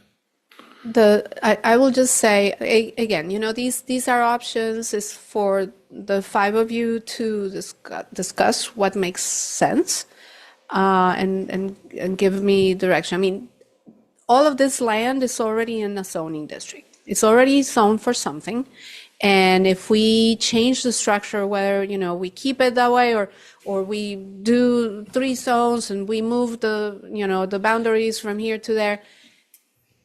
All of these properties, they still have to be in some zoning district, right? So I think you all decide what it is. For me, the challenge in kind of trying to frame these ideas goes back to what I've told you a couple of times, and that is to create enough incentive to attract developers that are not even thinking about Miami Springs, because like, oh no, that's 20 units per acre, and they don't allow multifamily, and and it's hard to go through the development process. Whatever the idea is, maybe all of them, right? They're not even thinking to all of a sudden, oh, now they are going from 20 to 50, and from 50 to 70, and from 70 to 100, whatever the number is, right? And so thinking about those incentives, whatever they are, whether it's density or something else, while balancing the ability of the city to get something out of development that you need. Sure. That's really important, I think, in that equation, because I've worked a lot in communities that have had, long histories of disinvestment. Much worse than Northwest 36th Street District. Actually, yes, maybe it's a little, it's a little shabby and, it has problems, but, things are happening there at least. But in so many other communities where I've worked, nothing happened for a long time. And I felt that they were giving away the store because there was desperation to have anything. And so instead of giving yourself value as a community, and again, I talked about the place branding and all of that, believing your own story, right? And giving yourself value and getting benefit out of development, and not just saying, oh, whatever comes, we'll take it, right? So that's my goal here. And it's really hard, because we're trying to be realistic about what can be accomplished. But, even to the fact that, I can't remember who mentioned, we don't get bed tax on hotel. Well, I kind of came back around to the idea that maybe we can get a community contribution fee out of hotel rooms. And so, I'll come back to that. It's not bed tax, but it's a different kind of benefit that then could, come to the city. So, The chair. Mayor. through the chair. So you mentioned, or Just give me a second because we're- he had asked to I'm speak. sorry, so and guys, we're having a we got- discussion about this, and so can we get away from the rental? Whatever happens here, should it happen, can we demand that it be more ownership and not rental units? Because do we have that authority, do we have that power? No? You cannot force the type of development, but like I said before, in my sort of implementation strategy, what I'm thinking is that you aggressively go after developers and have those conversations. I mean, like, obviously, it's at the end of the day going to be a market issue, but, like, really go out and talk to them and say, like, hey, we're putting in place these measures. These are our goals. We would like you to come and look at us, So instead of saying, oh, well, we're just going to amend the code and see what happens, right? It's, again, like I said before, trying to make it all work together. It's going to be, the zoning code and branding and marketing and all of these things that, frankly, they require effort and they require funds in some instances, and my implementation strategy is actually pretty simple. When you look at my summary, it's not even a page, like I have that big multi-page landscape ledger detail of the, like every single action that we've talked about in all of the slides. But when I summarized into, it kind of reduces to a few things. Change the code, put in place, streamline requirements, a market, it's actually pretty simple, but it has to happen. It has to happen together is, I think, what I'm trying to say. Councilman or Vice Mayor Dion? so you mentioned that you've been talking to the public, and that's where you've been getting all your ideas from. Some of these, yes. How many people, like, what's the? Because Not I that know many. from the survey there hasn't really been a big turnout. No. I mean, it's still, somewhat on an individual level. So, it's like somebody came to the workshop and say, hey, I think that we should maybe think about including this, and I hadn't really thought about it. And so I kind of started looking at it, right? Thinking about the waterfront piece, so these are not like consensus ideas of, thousands of people, but they're ideas that have sprung from the thoughts of members of the community. So not a lot of people, in other words. We don't have, like I said, we don't have large numbers of people that have taken the survey, but the survey only answered a certain number of questions, right? And some of these are ideas that people put in the survey. I haven't gone back and say, hey, what do you think about this idea? Vote for this idea or vote for this idea. Like, that's not the way that the survey was. It was more like blue sky, kind of like, what do you think about these, and people offered other options and other thoughts.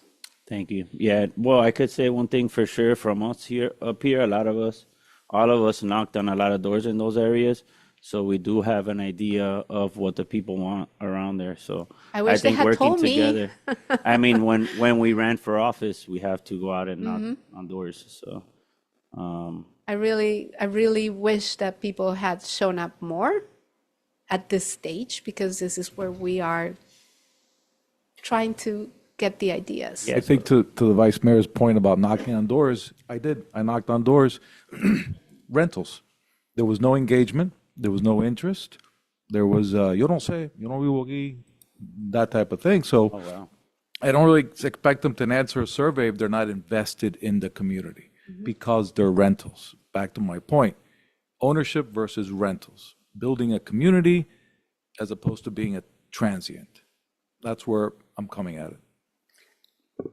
I think that you went like a couple Metro Rail stops too far on this one, where I would go. I think that just I wouldn't characterize all rentals as being transient necessarily. I mean, they're residents, and it's different. I mean, transient is being in a hotel. I mean, I think it's obvious that if you're sitting in the, looking out the window of your hotel and you see, something happening at the gas station right next to you down there, you're not going to call the cops about it. Whereas I think that if you're looking out the window of your apartment and you see something happening, you are going to call the police.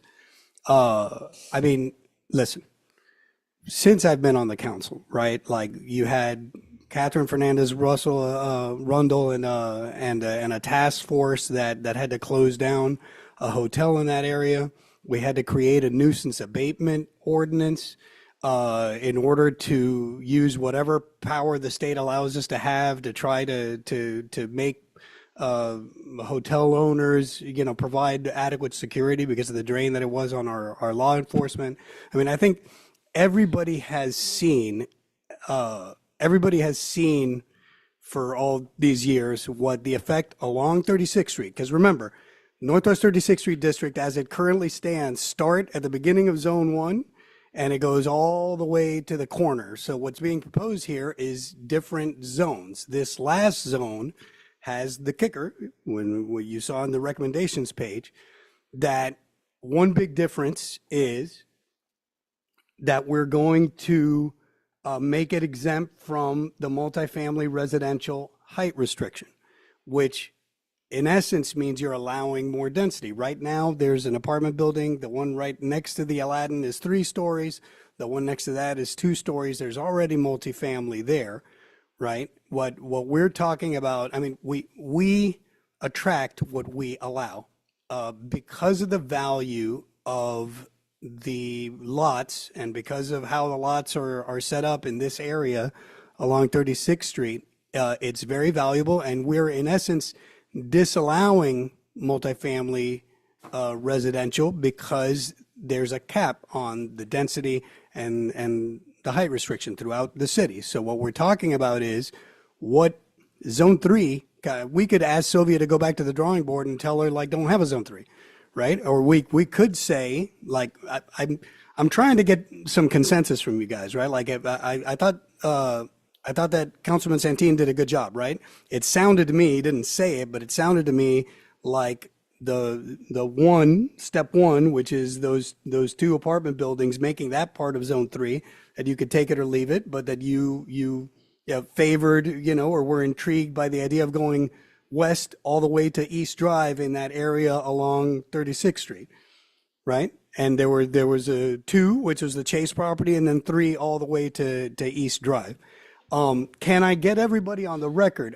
Is anybody against this right here, right? Because we've talked about it several times. Like, what we're determining is whatever is going to be in Zone 3, whatever we end up deciding, we are going to allow the height restriction to be equal to what's already in place for commercial and hotels. Is everybody on board? Because, like, we can have debates about what the impact is. As a matter of fact, when we talk about, my argument, I feel against some of what Councilman Santin said is about the impact. I realize that some areas are probably strategically better off for promoting development, but I think we all have to think about the impact.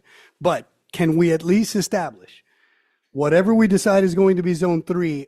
Where is everybody on this council at in terms of allowing it to be exempt from the residential height restriction? Because in essence, that was the thing that we were missing in the economic analysis of this entire area, is that's the really strong market that we're kind of disallowing because 3 stories just isn't viable or feasible in these areas right, on 36th Street, because they're really valuable. So is everybody in favor of that, at least that premise? Yes. Agreed. Yeah. Yes? Okay, so if we got that, then where are we on step 1? Could you go back to it? Step 1. George, you had said that you could take it or leave it, or that you don't feel like it's feasible? Or do you think that it's, where are you right now? And that could obviously change. We're so far away. Yeah, I mean, there's no harm, I guess, in having it there. I'm just saying that realistically, Okay. probably won't happen. All right, guys?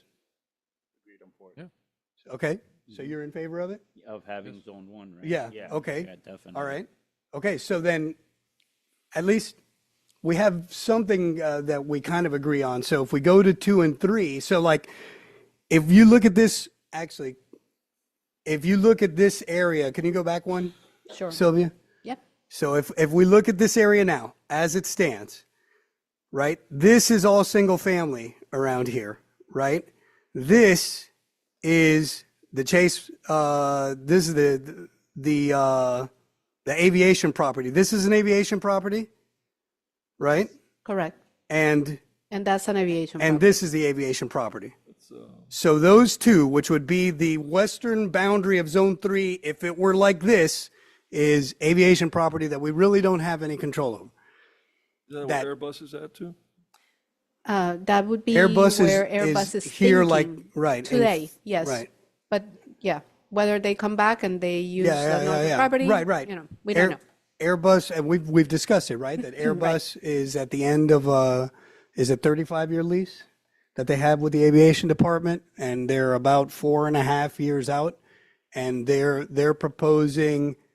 You guys will remember this, the empty parking lot, the northernmost. That's the one that our former county commissioner had tried to earmark for a project.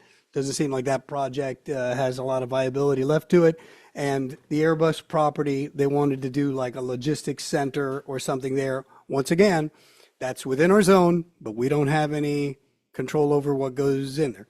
We've discussed that. So then we are saying this whole area, we are open to having the height restriction be the same as with hotels and try to promote multifamily in there. And so then the next step would be just going west of that, which would be these two. So, Yeah, my concern is the infrastructure. Looking at that third westward B drive, it's the street, what can be planned, it could handle, can it handle the traffic, the walking, the cars?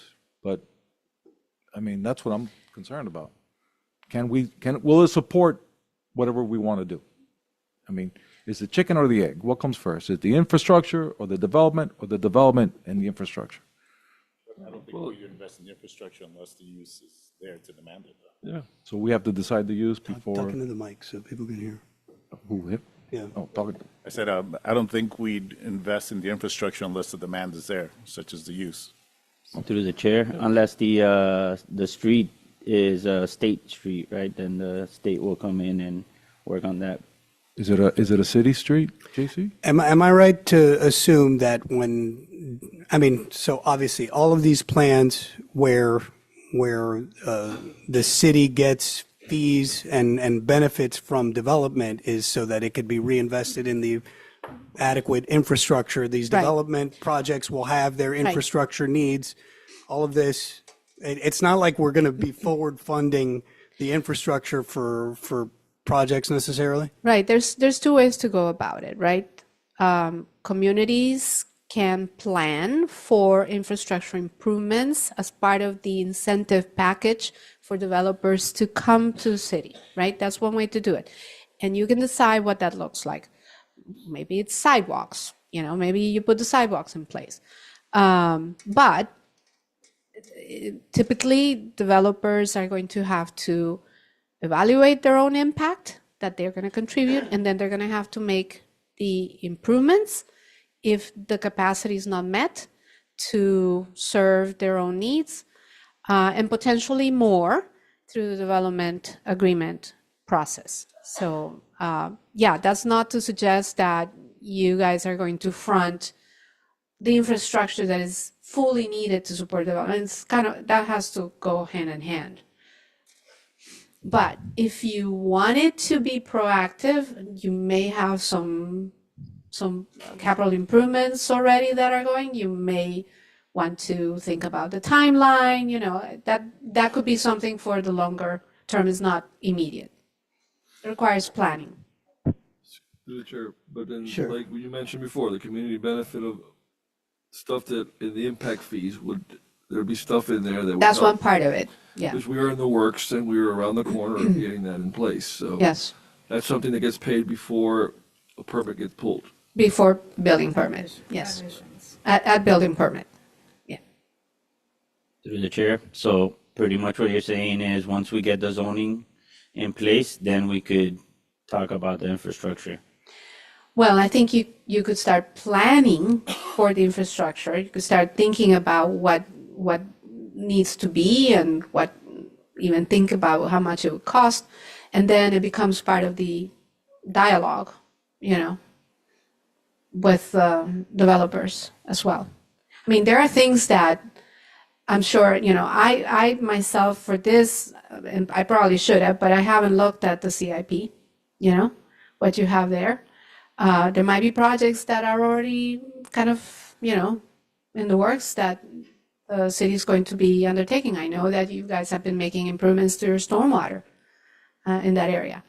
Bike lanes, in some parts, that kind of thing. So that would just keep going, because, again, this is not a green field that you just annexed into the city with no zoning. You have had the zoning in place already, and every time that you have zoning in place, you have to have had some analysis of how you're going to support development in that area, whether it is you providing the infrastructure to serve it or anticipating that development is going to provide infrastructure to serve it. And it's usually a combination of both.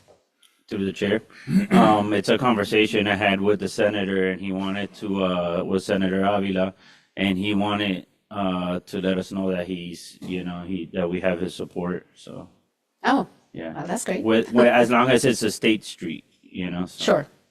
And you have some of those for certain, so. And he actually brought it up to me. Madam Chair, so Zone 3, I'm sorry, the option Westward B, basically it's less hotel, more urban core type It would thing. be more in line, that's not to say that a hotel could not be part of the mixed use. Well, there is one currently in that Zone 3. Yes, absolutely, Right. Would absolutely, be there the- is. Would be the only hotel. That, well, and it is mixed use, actually. Are you talking about The EB? Yeah, Well, it is it's got the mixed use. bank, right, Because the West- that's at the restaurant, and it's part of a complex that has the bank and the. Wells Fargo's there. Yeah, from that perspective, it is mixed use already, right? And so, if it remains for a while, but, I think at some point it might become more valuable as something else, If the right incentive were provided in the form of density and. Where are you on 2 and 3 right now?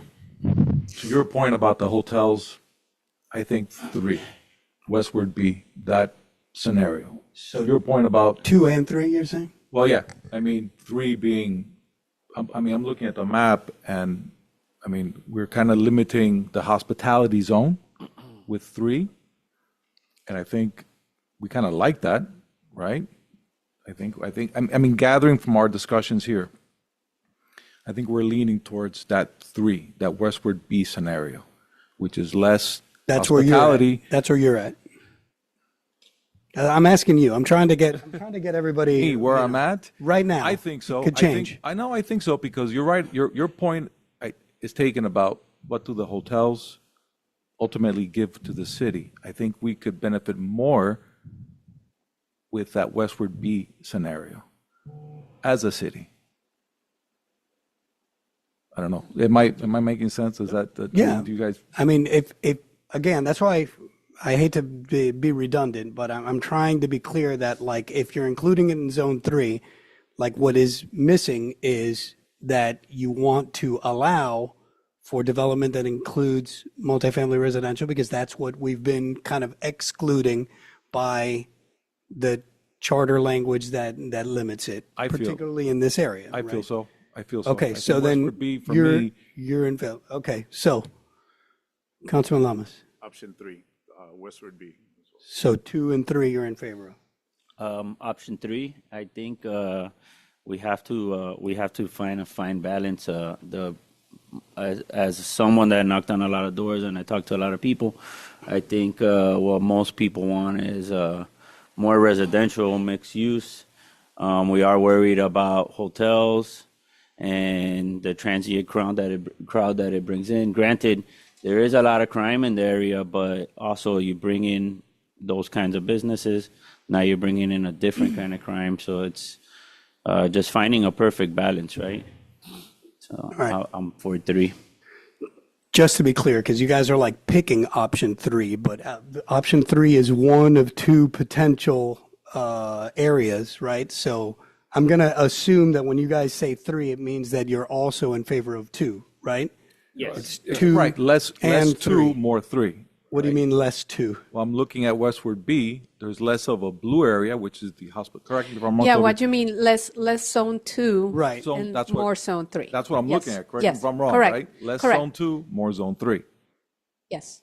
Is that what I see? Do you guys see that too or not? I know, it's I'm getting not a saying little. that doesn't make sense, getting- but it's I'm going to getting a little ask you to confusing, but answer I my know what you meant. question based on how I'm A couple asking hours sitting here, I don't know if I make sense. There.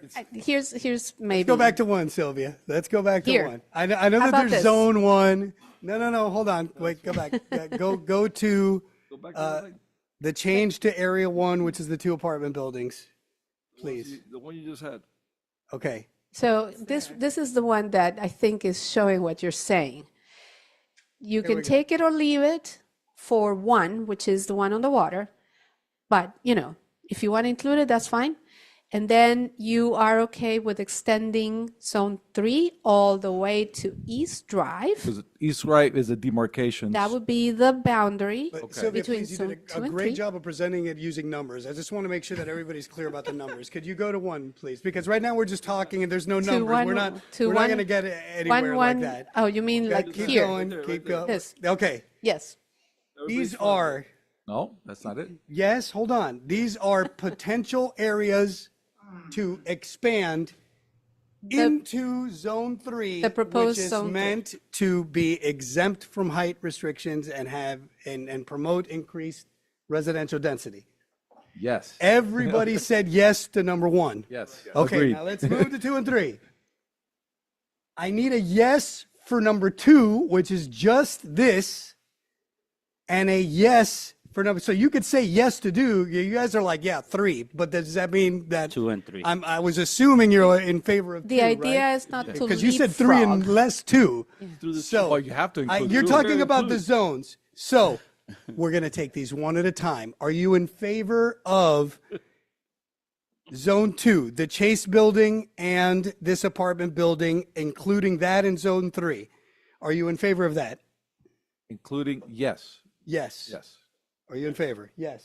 Yeah, I'm in favor of zone 1 and zone 2 and then zone 3 expanding, right? Is that what you're saying? The love of God, guys, zone means something in this conversation. So Okay. Well, you're trying to. the third one, this one right here with zone 2 in it. Okay. How about we So, call them expansion, Okay, so, expansion Joseph, area yeah, 2 Joseph, and look up expansion there. area 3? Yes. Zone, this, it's not a zone. Okay. This is potential expansion area 2. Okay. Which is going west and including them. This is the Chase building and the apartment building, and we will include it in zone 3. Are you in favor of this area number 2 being incorporated into zone 3? Yes. Okay, George. Yes, Okay. I am in favor of zone, or that area 2, Okay. but it's going to be overridden by picking number 3. Yes. No, it's gotta be, No, it's gotta in be addition addition. to. It's Okay, so extended. we're going to start with you, George, since you're there. You're in favor of the expansion area number 3 to include it into zone 3? Yes. Yes. Joseph? Yes. Landy? Yes. Yes. Okay. I'm not in favor of 2 or 3. I just want you to know. And that's okay. Aye. When we break the huddle, we'll run the play 100%. The reason I just want to say is because of the impact, because it's so close to single family residential, right? You're talking about right now, you've got some apartment buildings that cannot exceed the height restriction currently residential that are there. And I feel like there's a tendency to try to hit the 7-run home run. I feel like we should get on base. I think that we don't know what could happen in those aviation properties. I think that if we do potential expansion area number 1 and try to see how this exemption from this charter language restricting height and as a consequence density in this area, I think we should see how it goes. And a future council can consider some other areas for expansion. I feel like it's not like just on the other side of a potential expansion area 3 is that 10-story mixed-use project that we were talking about that is a hotel and office and rooftop lounge. Yes, So but it's, the same property owner is looking at the Chase property already for a hotel. I can tell you that. okay, but it's already zoned for a hotel. Yes. Right, what I'm saying is that it's not like nothing. So when I've talked to people who know this business, because I certainly don't, right? You know, like when people say like, why can't we just have a Trader Joe's there? And it's because you don't have the density. They run the numbers. Do they know how many people are living in that area to service that? I think that by creating this zone 3 that allows for us to open it up to include more multifamily residential, obviously you're going to assume that it take advantage of the height restriction because it is valuable property. So you're going to be able to go up just as high as a commercial building or a hotel. That infill development will cause the rising tide will raise all ships. In my opinion, I feel that like we are wise to think about the impact because look, we know the impact of having just hotels along there, right? So we need to think about the impact of bringing in residential density, but I think that we should do it surgically with a scalpel. I'm not saying that none of these I think are like, crazy ideas. Where I'm at, and I guess I'm in the minority, I feel like we should try out zone 3, including potential expansion area number 1. Maybe it's not feasible, but it allows for consolidation and development, and it kind of keeps the buffer between single family residential, which I've already said is like where I feel like that's something that we should preserve. Doesn't mean that I'm right, but you could always expand later, right? Whereas like if you come out of the blocks and it's like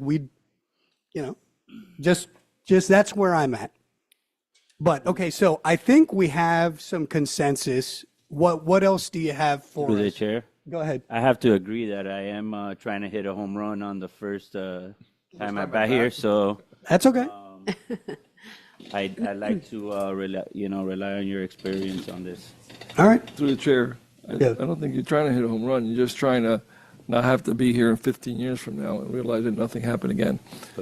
So back to the same thing. What you're talking about, Mayor, in all respect, you're talking about basically the corner of Zone 3 because we know that 9 acres are owned by aviation. Airbus owns another couple acres. They're not going nowhere. They're actually thinking of expanding. Area in Ponciana, fine in the future. I just did the quick math, completely unfeasible. Because that's not even doing the math of having to buy into the units. I mean, extra units. So we're basically talking about Office Depot area. Is what you're going to change by going to Zone 3 only. That's why I think it needs to be from East Drive. And that's just my point. Gentlemen? Point. I agree with Santin. I go back to that. I agree with Santin. Yeah, I'm agreeing with you. I mean, I'm not a developer, but from All a right. business point of view, there is no return on investment, anything less. I just don't, no one's gonna come and invest in this if they don't see their return. We could always build up and not take out, right? So that's kind of like, I go back to what the mayor was saying as well. So I'm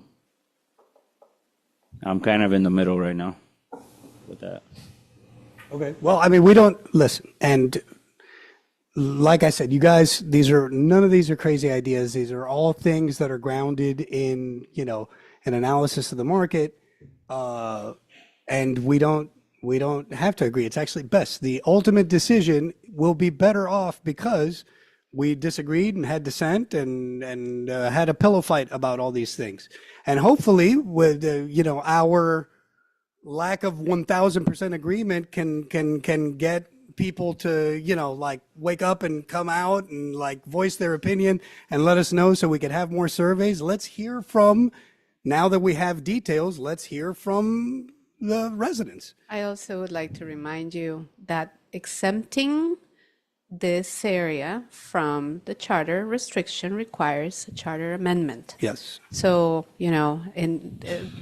unfortunately on this one, you can find as much consensus as you can, but Sure. it's someone else's decision. It's the public. Right. And actually, so that is an excellent point because I think it bears repeating.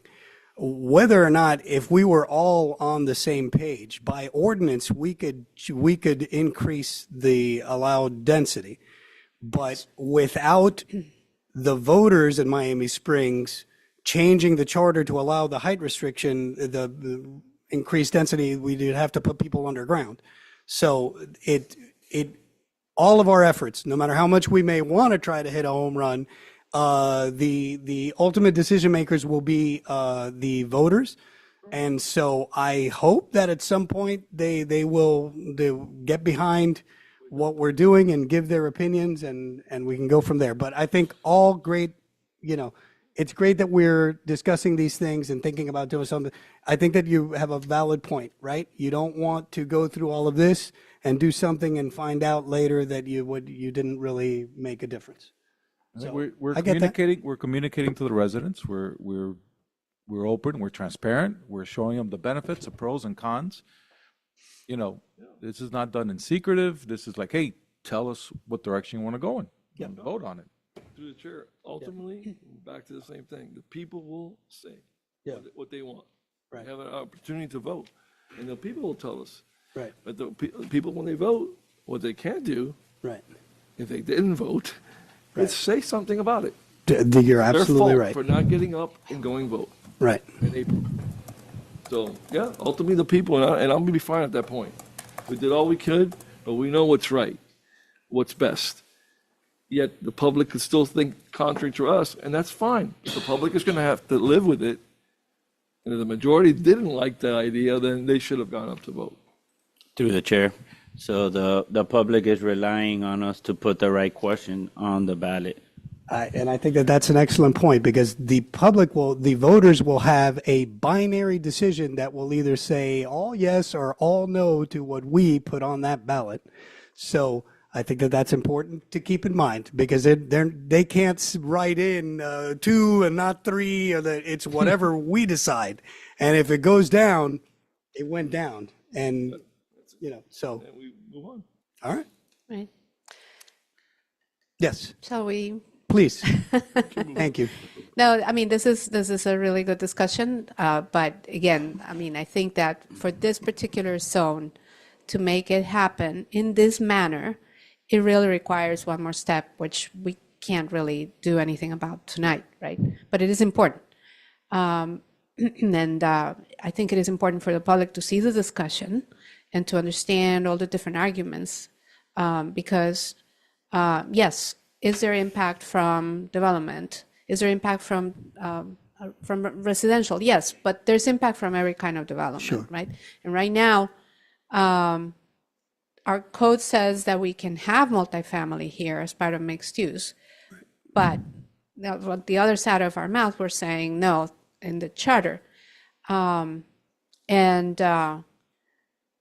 You just don't have the eyes on the street, the people who are invested in the community, the people who are going to be, walking their dogs at night in that area, going to the park, because hopefully there will be more than the existing park that is like little park that is Reagan Park.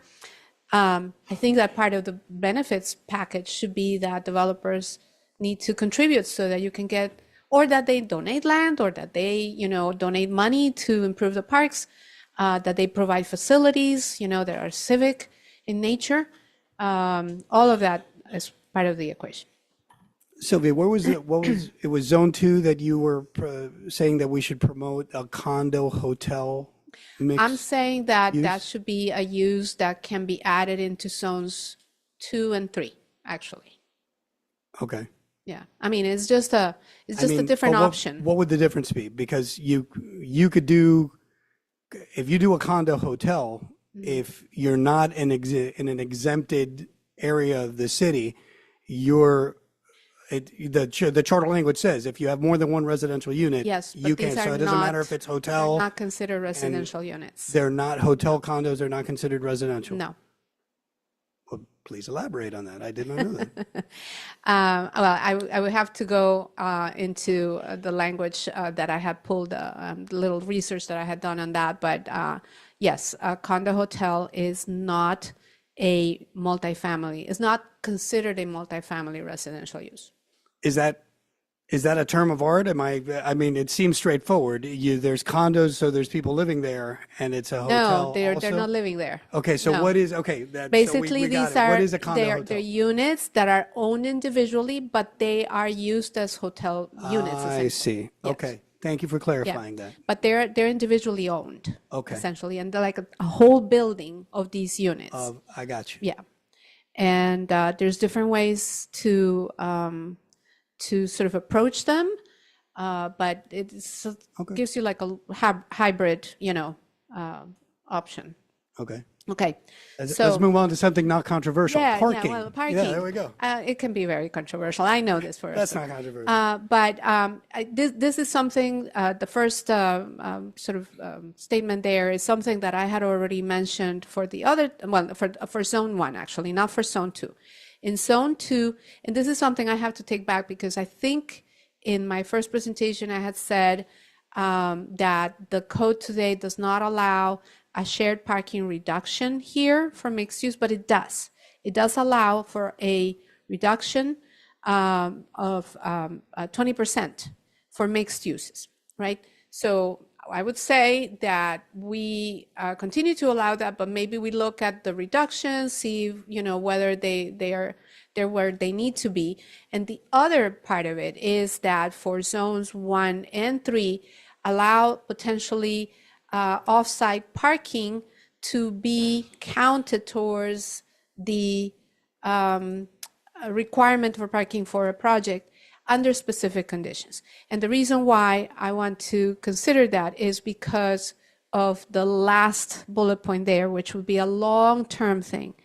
And I think that if you have more density, more intense development in this district, this is where you could actually leverage into some kind of potential partnership, whether it is to build a standalone garage or to have extra parking as part of a development that can be used for public purposes. So that would be in partnership with the city. But if you are going to have more intense development here, you are going to need better parking options. And so this is one where, even though I am on the one hand saying, you know, as an incentive, developers can get a reduction in parking, which they can today already, you know, like give them more options. And at the same time, when there is an opportunity for parking garage to be built, that could be something that the city would pursue in partnership with that developer. And for zones 1 and 3, the middle item there is the creation of parking benefit district, which this is something for the future as development occurs, and you don't want parking to be spilling into other areas like your single family residential districts. Then you start charging for parking on the street, and you not only get, you know, revenue from that, but you make it less attractive for people to go out into these other areas. Some highlights from the public input that we have received so far on zone 3. You know, somebody, you know, looked great, but what would the traffic study be? And as I mentioned, you know, each development would have to come in and do a full evaluation of their impact on services and infrastructure, where it is your road network, your schools, your police, your parks. So that has to happen on a development by development basis. Can I stop you a second before you Sure. move on? Because two of those bullets kind of to talk about the previous slide where you mentioned parking and reduction, two words that in Miami Springs don't go over very well when they are together. Again, that kind of speaks to the impact of increase. So everything has its pros and cons, right? Having a bunch of hotels has its pros and cons. And one of the things about residential, I mean, I remember and it was 3 stories at the end of Palmetto Drive, like all the residents being up in arms because of like where people were going to be parking around apartment buildings. I could tell you the people that live in the single family residential areas, just there on Forest Drive and West, like just with 2 and 3 story multifamily, they get really ornery about all the parking in the public rights of way. When we are talking about getting an area, exempting it from the height restriction, and as a consequence, promoting increased residential development, parking is going to be a big issue. That is, a lot of that's one of the biggest impacts of that you don't get from hotels because they're not, the parking isn't as big of an issue. So I'm glad that you brought that up. We would have to definitely go deeper into parking and how that would look. I don't know. We're not creating another town center. Well, yeah, At least I'm not. right. No, I got you. But, it seems that like a lot of times, and I understand it from the point of view of a developer, if you're going to make me have a certain amount of parking, that's less area where I can, have more residents, right? So I just feel like that's an important thing to consider because I think that that's going to be the first thing that you get complaints about from people. And it came up with us, we don't have as much feedback from people as we'd like, but ensure ample parking.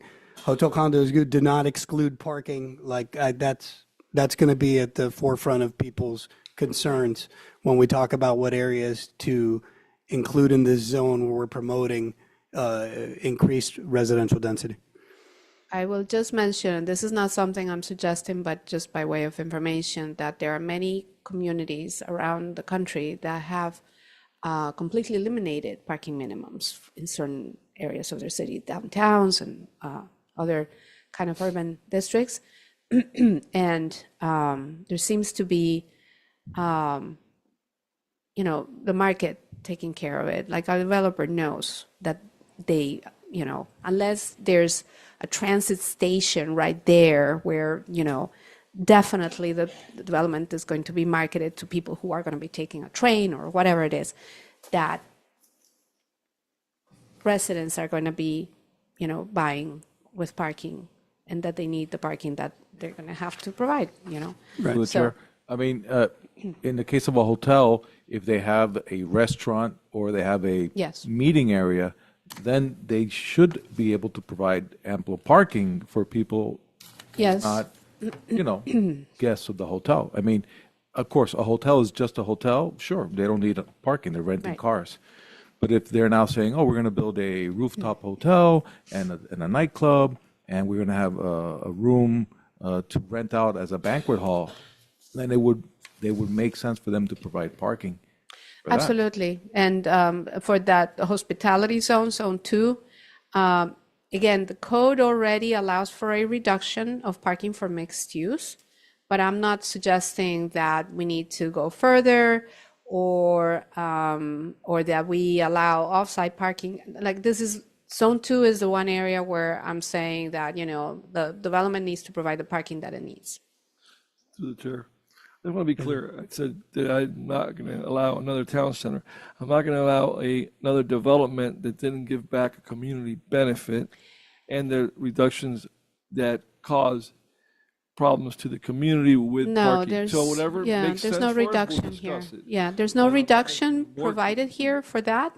And also, I want to make clear that development agreement would be a requirement of any development approval process.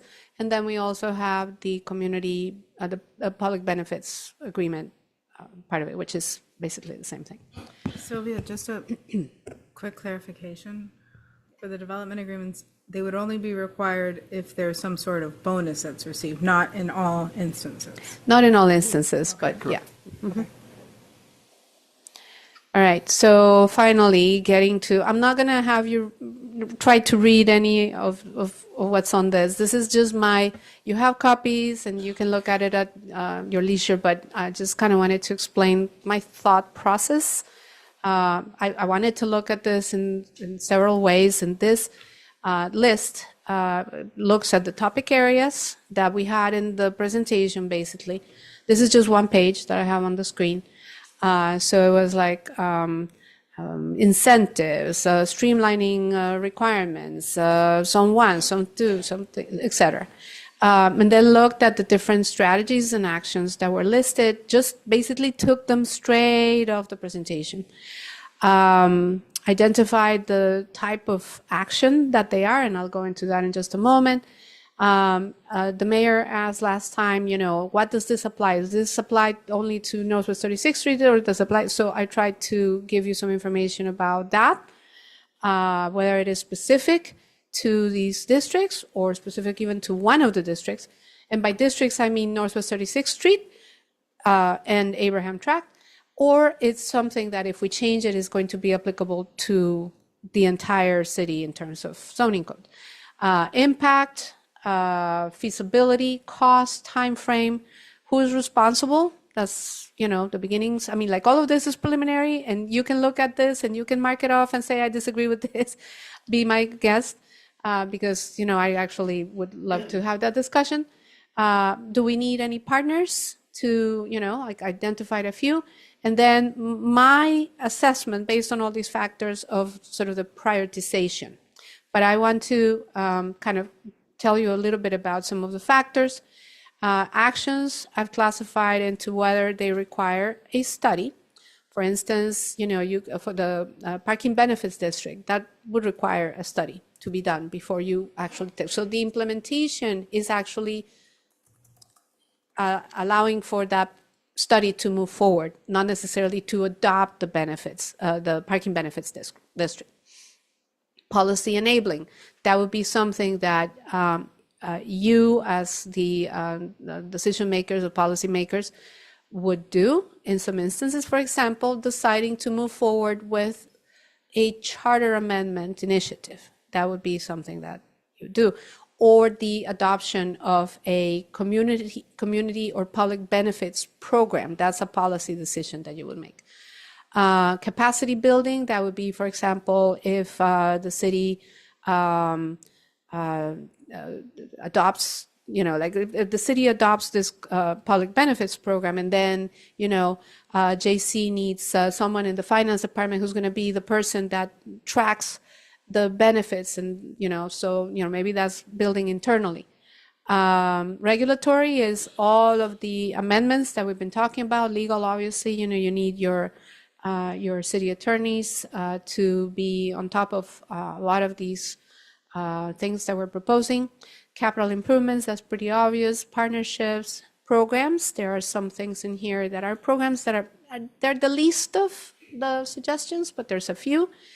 There's some items that are financial in nature, financial incentives.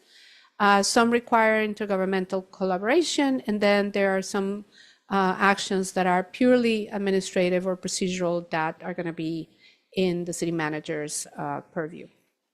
Other factors I mentioned, impact of the action, and my scale there is whether I don't even have, whatever I don't have on the table, I didn't even bother with the scale. So I don't have any actions that I think are of no impact or negligible. I mean, like, why would I even bother?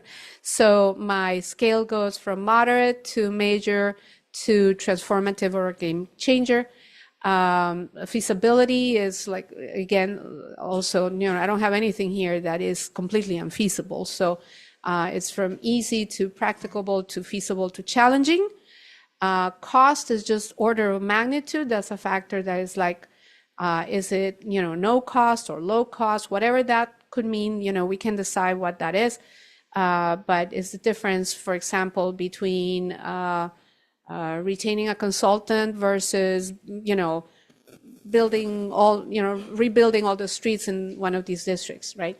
And then we also have some actions that I think are actually going to bring some cost savings to the city. For example, in the area of streamlining requirements and that kind of thing. And then others that are going to bring revenue. The community, the public benefits program, for example, or some new procedures where there's going to be fees that applicants have to pay, and so on. Excuse me. So this page, the long page, you have it in your package. I know you can't really read it here, but this is the summary of that enormous multi-page table. This is where all of these different separate actions are going to start sort of combining and consolidating into a more sort of logical structure. And as you can see in that table, a lot of the actions that are being proposed here are code amendments. And those are relatively simple to do comparatively, with some other options that we have here. I added a couple of items on that table that you can see in blue. One is the height bonus to incentive. Oh, he left. This was just at this moment when I was going to talk about Zone 1. It's something that I introduced to incentivize the adaptive reuse of some of those buildings, because I kind of started thinking about, could this be a little district where we promote more of an artistic, cultural vibe, like artist studios and galleries, in those buildings. So incentivizing the adaptive reviews of some of those buildings, but at the same time, because I did not want to take away rights that are already established in the zoning today. I had kind of talked about, well, maybe we can reduce the building height.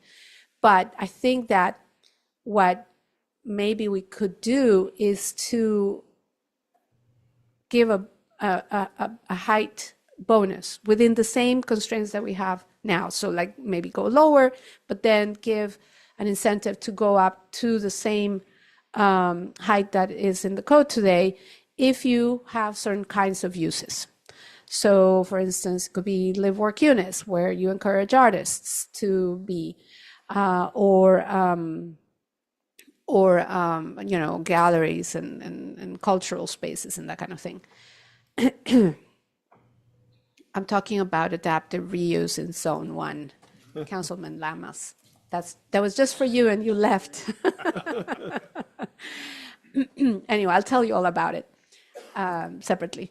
But this is something in Zone 1 that, I was thinking in terms of like maybe we can encourage this as, we talked about like this sort of Main Street vibe, and maybe it is also like the little arts and culture area. And then the other thing that I added at the bottom in blue is that proactive marketing to market rate ownership focused developers. Obviously, again, this is going to be a market thing, but it's like the proactive going out there and engaging with certain developers that are in that arena, creating marketing materials, starting to talk about what you're doing and the incentives that you're putting in place and all of that. So those are like very simple steps. And then the priority or the prioritization ranking, which is based on whether something is high urgency and easy to do, versus high urgency and hard to do, and you go down the scale that way. So that's what that table has, just by way of explanation. I wanted to show you that so that you can look at it on your own.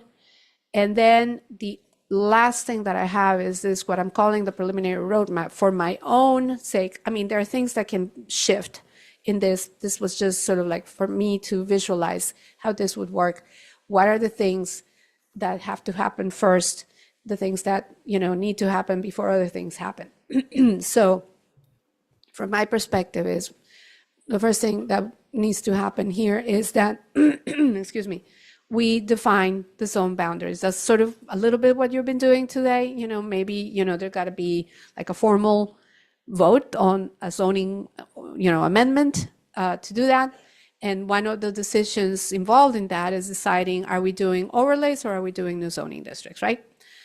Those are decisions that will have to be made. And then based on that decision, we amend not just the zoning map, but the zoning code, establishing the standards for each one of those areas, establishing the general procedures, clarifying, what's in the code about that, and establishing other requirements. Then adopting the ordinance for the public benefits program. That's not necessarily the program in detail, but just the ordinance that says we're gonna do that, and we're going to, allow your staff to go and develop the details of that program. I think I've been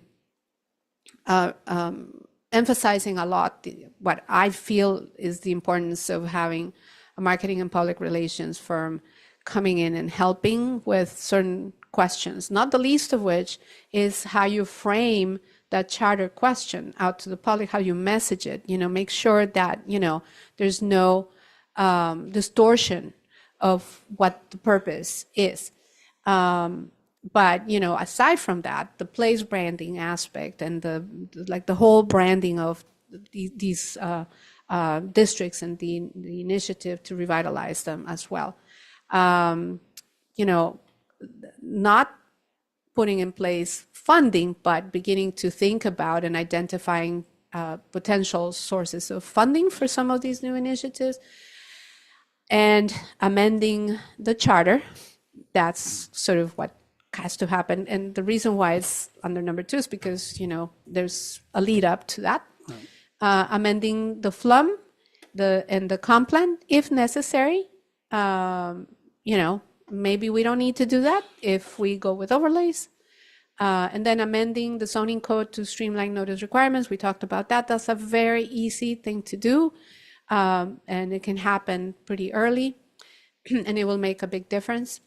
And then, if you do adopt the public benefits program ordinance, then you actually go out and develop all the details. I put the implementation of a new digital platform for development intake and development application intake and all of that under 4, not because I think that it can happen sooner, but I just didn't know how close you guys are. And so, so on, it goes all the way down to the things that are longer term that may not even happen, for 5 or 10 years. So that's. I have a question. Yeah. Going back to number 1. Yes. Just for us to consider zoning versus overlays. Yeah.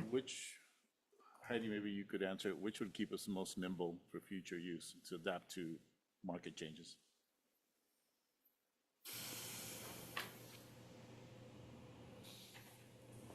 I'll come back to you on that one. Because I think that's an important consideration. Yes. Because again, it's really hard this is a big ship and it moves really slowly, it turns slowly, so we gotta be able to keep up with changes. I can give you. I'm sorry, go ahead. I think we've all seen that when needed, we've been nimble in revising regulations for our existing overlay.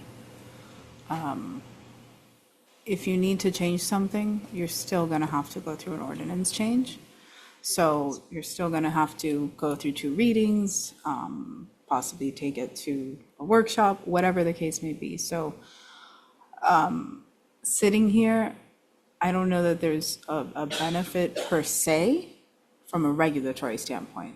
but I'd got to give that some more thought. And just to kind of clarify, I said this before, the only reason, because I am not very fond of overlays myself, to be honest. I think like if you are going to adopt something, just kind of, do the zoning district.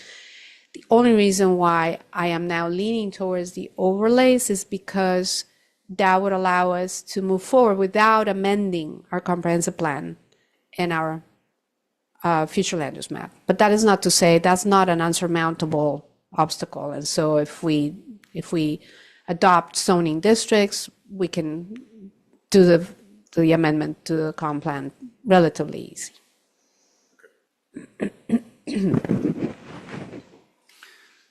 So Sylvia, next steps. I mean, I think this first page, the long one, even though it's smaller print and I'm kind of blind, but I think if I'm understanding it correctly, I think that it gives us a sense of all the different things based on the priority that you provide. So I'm not assuming this is like an airline menu. We're not going to be circling the ones that we want, but at some point we have to give you direction about what we should do. I think that there is still opportunities for people to give us feedback. Oh, sure. Okay. Yeah, absolutely. And even after, if you give me direction and I come back to you with a draft of potential zoning amendments or whatever else it is, there's still opportunity for people to comment on that, obviously, because we go through a public hearing process. And we talked about potentially going out to the public yet again. Right. I mean, I don't want to waste the city's resources. We had not a great turnout this last time, and people are still not participating in the survey as much as I would have liked. And so, gotta kind of measure that as well. But certainly, we can do that. It was planned. So Yeah, I mean, I know that we're probably going to, when we discuss like the resources, we'll probably have to do another town hall event or something once there's something on the ballot, just to educate everybody about what is ultimately being proposed. I think that we've all kind of gone on the record of where we're at this moment.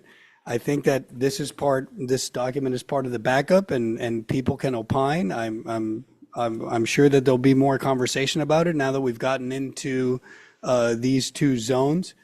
And I agree with you that I think that we can give you direction and still kind of change things as we get feedback.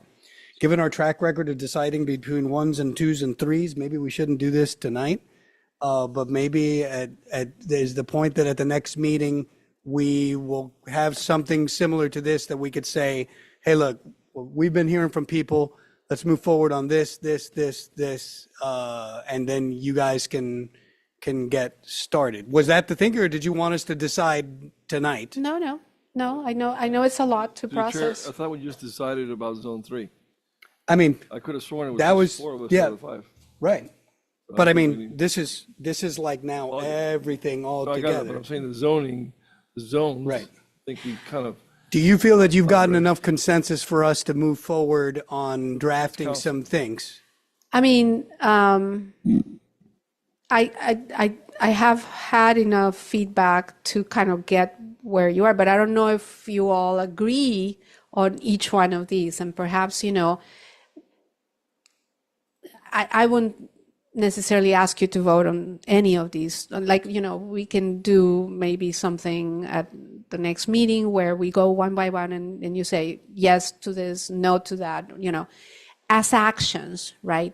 And kind of take them into groupings, because, I would like to, like, if we're going to tackle code amendments, to me, that's like one package. It's not, no, let me take that back. It's not just one package, but, one big package is part of it. And then there's others, like smaller packages of other things, like the notice requirements. We can tackle that separately. But like, if we're going to take the zones, I would like to do them together, depending on where you land. Because I think that there's a benefit to seeing how they interface with each other in terms even of the requirements and the standards, rather than trying to do one first and then another one and see where it lands, And I really, for myself, I feel a certain degree of urgency because, this is not, even the entire Northwest 36th Street District is not that large.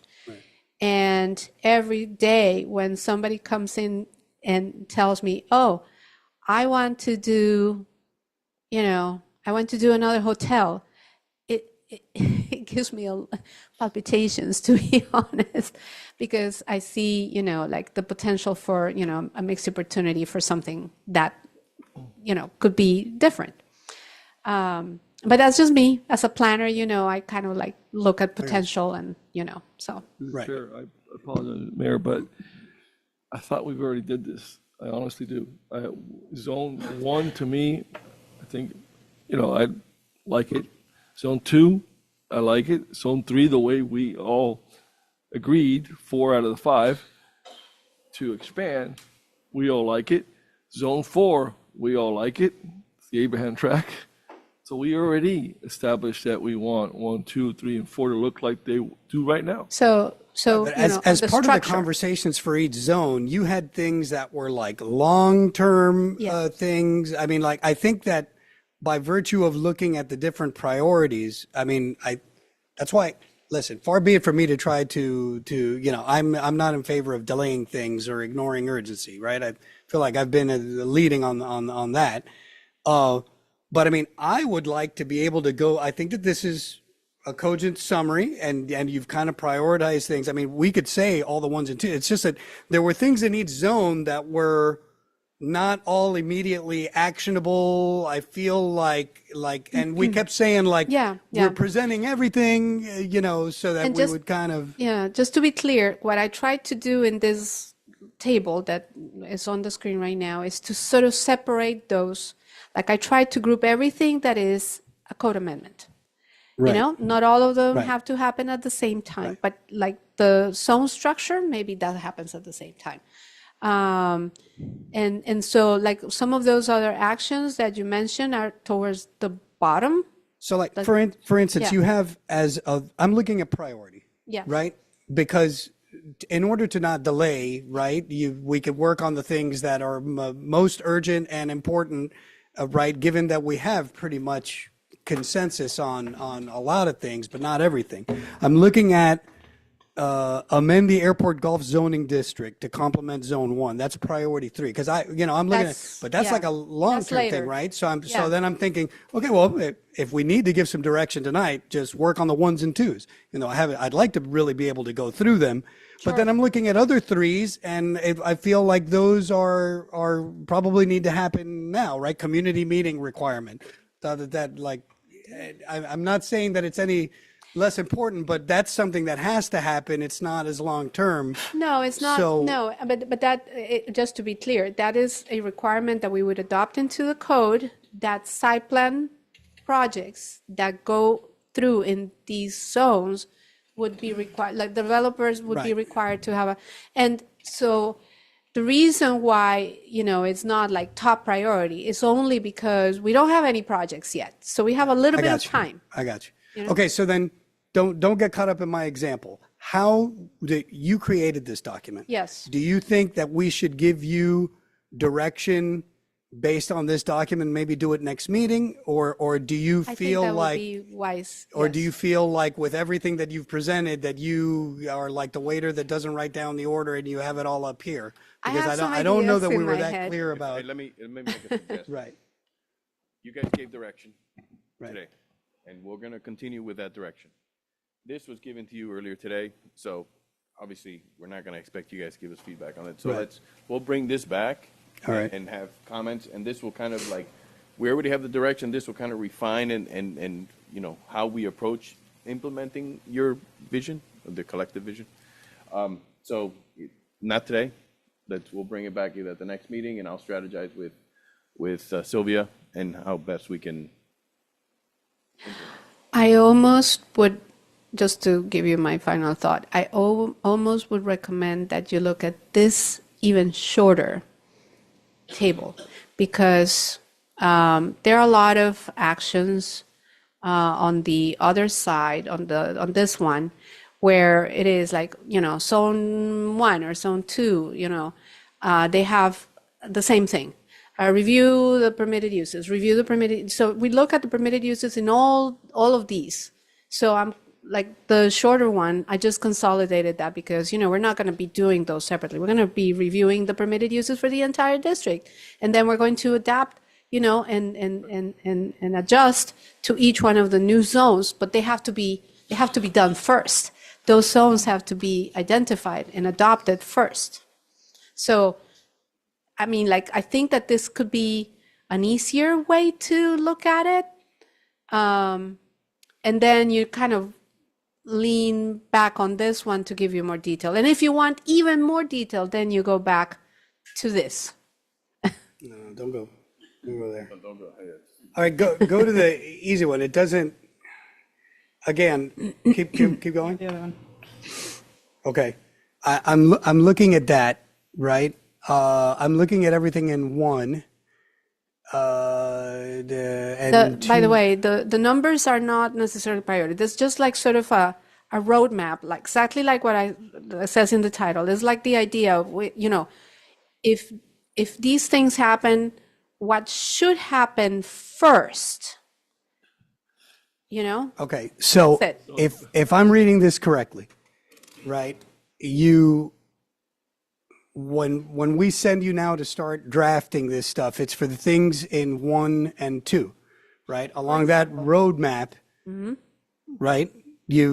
Because 3 is all things that depend on how we execute this, and Not all of them are connected that way. For instance, you see that under 3, we have amend the zoning code to streamline notice requirement. That's not because other things have to happen. It's simply because, again, we have a little bit more time to think about how. So it's important, but it's not an immediate urgency. okay, so then do we have enough consensus to say, start working on 1? Right?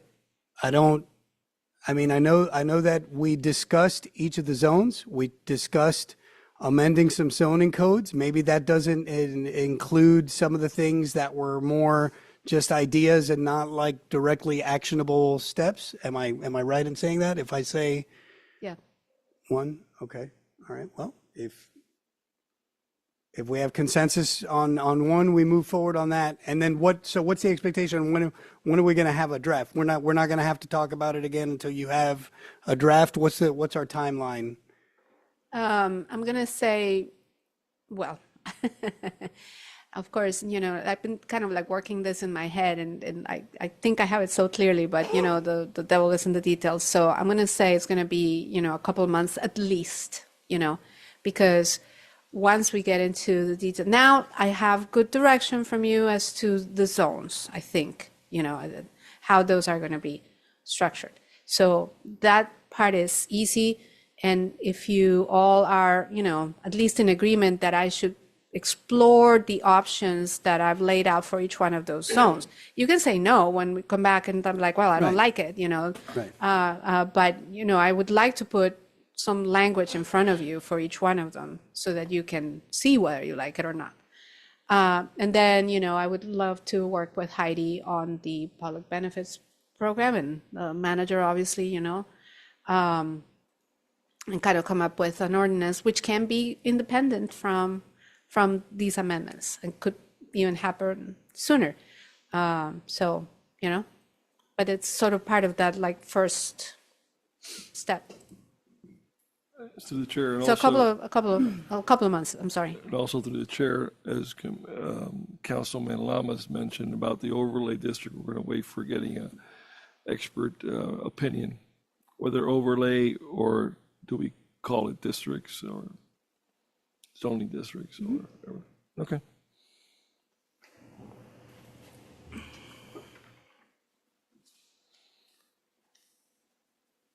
All right, I'm gonna trust your judgment that you got consensus from us, particularly on the first day, where you said there were some essential actions, but some things that were a little more contingent on things into the future.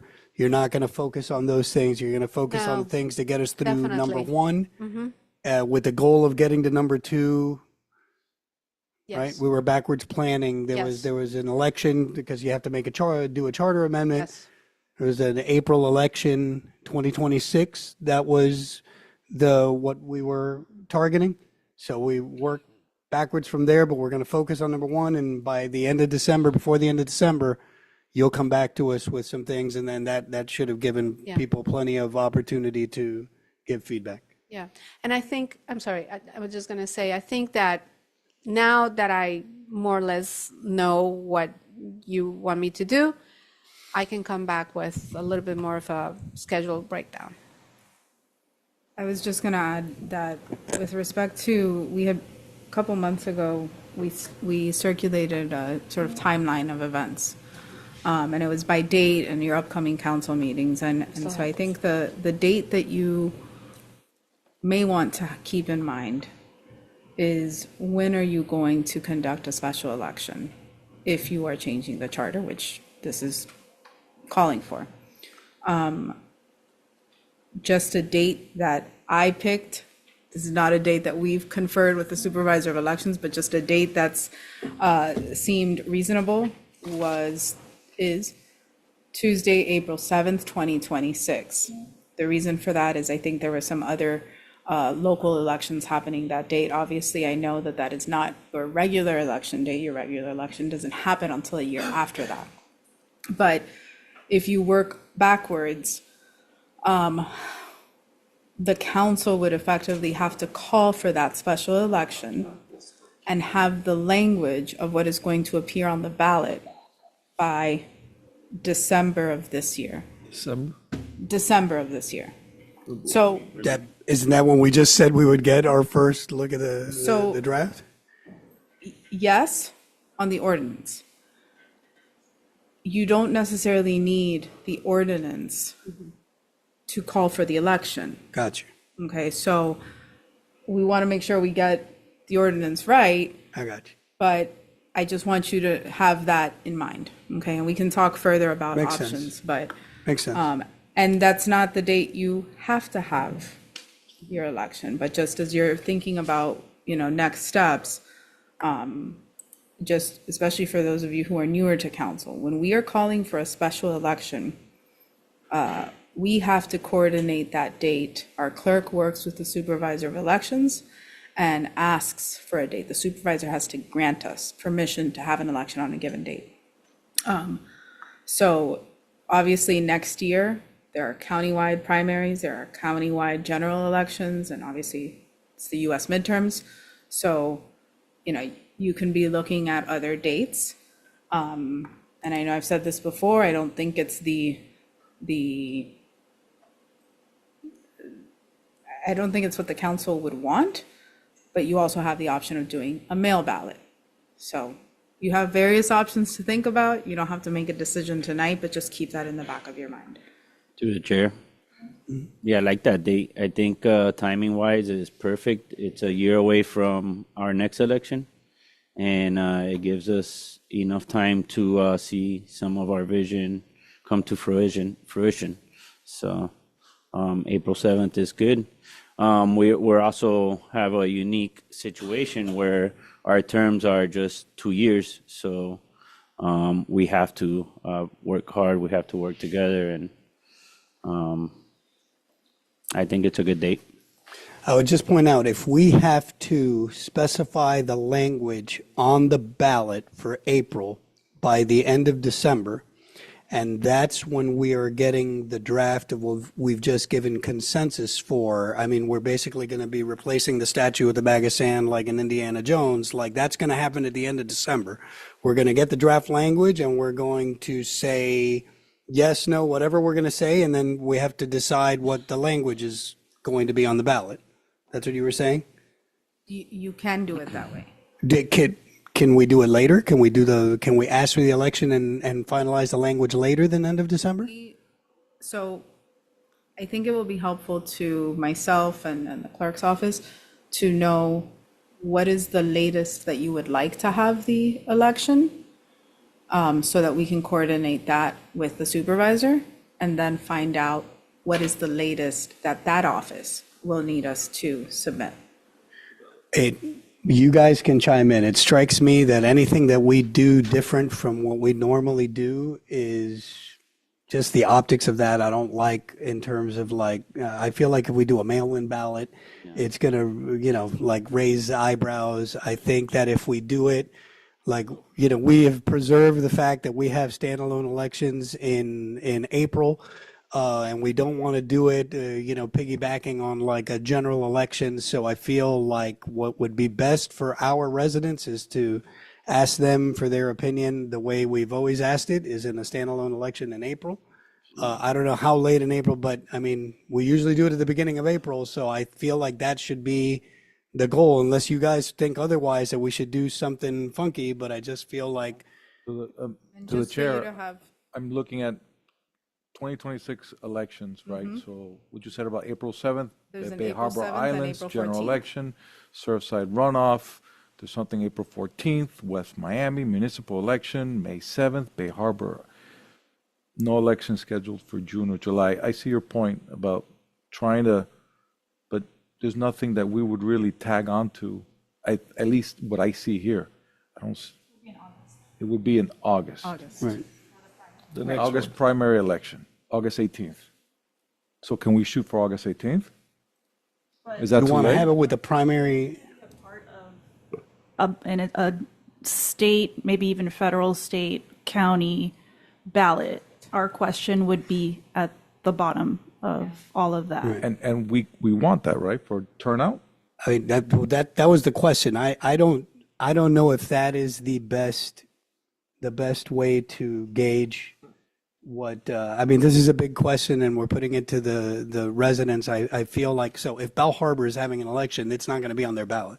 I feel like everybody should decide on their ballot on that particular issue that is specific to our city. So because- a unique question to us. Right. I mean, it's going to be a unique question to us, but it's going to be in an election format that's going to allow our residents to focus on that particular issue instead of like in an August election that's going to have all kinds of things on it and we're going to be all the way at the bottom. I feel like this is a big thing. We should do it as part of my opinion, as part of a standalone. And I wouldn't Like do June? anything funky like, You think in June, maybe? No, No, they're let saying me that. make a recommendation. I would suggest, and I think this is where the mayor was alluding to, keep it in April. That's what the residents are used to, a standalone election in April. Just keep it in April. Shoot for that. Shoot for that. And if we can't, like Heidi said, well, we can make adjustments at that time. But I think to keep continuity and what the residents are used to, we can promote it. We can let people know there's an election, and that's the item on the agenda. I mean, on the ballot. On the ballot. And I think that would be. I agree with that. thank you for that recommendation. Did you Chairman, want to? This has been spoken already. The public Right. has spoken on this already. They want it in standalone. Right, they want a standalone election. They didn't want that, it's gonna save us money. Right. They didn't want that, so they've already Right. spoken. I got you. April is the, Okay. time we do it. So, Gentlemen, so are what we you- can do is. Yes. if Erica will reach out to the supervisor and find out, assuming an April, We're requesting 7th usually date. 30 to 45 days prior to the date that we want to have the election. So, the language? no, notifying them. Oh, notify them. So we got more than. No, I'm No, sorry. no. I'm sorry. Yeah, you're right. 45 days, ABs go I'm out. thinking of something else. I'm sorry. No, so we'll get you the drop dead deadline Language, yeah. for the language to be sent to her. But roughly, if we're doing an April 7th election, then Looking at most likely, like for the August election, the supervisor needs everything by for August 18th, she needs it by May 22nd. And for November, she needs it by July. So, for April, you would need it. Like 90 days. So like a 3-month period. so probably January, Okay. All right. Okay. so. All right. Just important for residents to know. We're gonna get, we're moving forward on this. We're gonna get it, and there's not gonna be a lot of time. I'm just encourage everybody to stay tuned because we're not gonna meet again about this until we have a draft. So, okay. So I think there's consensus for the April election, and you guys are going to work on that. Okay. Is there anything else? I think that we can move on. All right. Thank you. That was like, Thank you, Heidi. that was a lot. Thank you, Sylvia, for all your hard work. Okay, let's move on to 13A, vote of confidence for the city manager as required by section 4.022 of the city charter.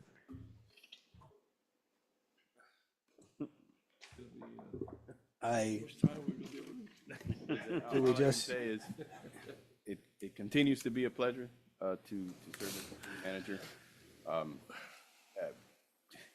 We're 100 years old, and we're trying to modernize and catch up to the times. But it's been an absolute pleasure working here. Great staff, and I hope I still have your confidence. It's a great council. Yes. Absolutely great. and meetings like this is what pleases you the most of working here, right? Okay. All right. So can we need to vote on this, obviously, right? Yes. Can I have a motion, then we'll just open it up for discussion? Do I have a motion to vote on a vote of confidence for the city manager? A motion for a vote of confidence for the city manager. Do I have a second? Okay, so we have a first and second. Anybody want to just chime in and give their kudos, or do we just? Chair, I'd like to say thank you. You have a foresight for talent. Our chief, the whole team. Thank you very much. And I mean, sometimes I don't even know how you do it. You get all these calls. Everybody is giving you complaints, and next thing I hear, you get it done. So thank you. I look forward to a continued working relationship with you. All right. To the chair. Sure. Yeah, so I just want to say it's been a pleasure so far working with JC. He's very approachable, commendable what you're doing, modernizing, looking at the loopholes, looking at the ambiguities in the city. That's not an easy task. I know you've had to make some difficult decisions, but it's been great working with you so far. So thank you. I'll echo his sentiments. It's been a pleasure working with you. And I like your practical approach and easiness to everything. Just No need to complicate things. yeah. To the chair, what can I say? Considering the amount of times that I'm on his side, telling him things, and to have the patience to accept most of my calls and my visits, you got my vote of confidence. Thank you. And I would just like to say that I appreciate the way processes have been streamlined for the better since you've been here. And I think that your greatest impact is in the people that you've surrounded yourself with and empowered them to lead our city. Many of them here, particularly Mike Avila. So thank you for that. Okay, so we have a first and a second. Let's call the vote. Vice Mayor Dion, Yes. Councilman Santin, Yes. Councilman Lamas, Yes. Councilman Perez Crespo, Yes. Mayor Fahet. Yes. The motion carries. Okay. All right. Reports from our city attorney. Congratulations, Mr. Manager. As far as litigation, I sent you all an update via email sometimes towards the end of last week. But in the pending appeal of Michelle Ferreira versus the city, we filed a response brief on behalf of the city last week. The court will be reviewing it in December. They sent us a date for when they'll review. So on this type of case, the court can determine the case or decide the case without oral argument. If Ms. Ferreira and her counsel request oral argument, then the court may or may not grant it.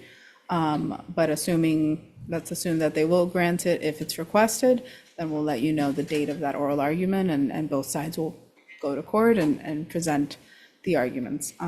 Otherwise, in December, unless some sort of extension is requested, that's when the court will decide, and then we'll inform you one way or the other. Okay, thank you. City Manager? Yes, Mayor, I have a few items here that I'd like to discuss or provide you updates. Sure. First one, obviously on Saturday, we had a fire at our Public Works facility. One of the trucks, the old trucks, an electrical fire. It was a garbage truck. The video shows it starts smoking up, and then before you know it, the flash. And unfortunately, it destroyed that truck, and then it also destroyed one of our brand-new crane trucks we just parked right next to it. Some minor damage to some of the other vehicles, mirrors, tire, that we're taking care of. But we have forwarded it to our insurance company. Public Works has already found another replacement crane truck. But I need to, before I pull the trigger on that, I want to make sure that the insurance has everything they need and looks well on its way to us being reimbursed or check. So Residents would want to know if you expect any delay in service of any type, or no. You don't think so? Fortunately, Okay. it was one of the older trucks. We have new garbage trucks in already. And the crane truck, we have another new crane truck in that we already, and we have a couple of spares. So Okay, it's not going to, they won't see an impact in service. okay. Through the chair, JC, was there any damage to the building next door? No damage to any building. Okay. We're luckily, and my compliments to Public Works, to Juan and his staff. They were able to get a crew out there, because once the fire was put out, it was just sludge. I'm not gonna say toxic sludge, but it wasn't good stuff. Yeah. And that was all cleaned up by that night. So I appreciate that. Impact fees. Finally, I know this has been a long, drawn-out process because of the information that was required for them to conduct their analysis was very hard to get to them because we were kind of all over the place. But they have everything they need. And so by December, which is in a couple of months, we'll have a draft.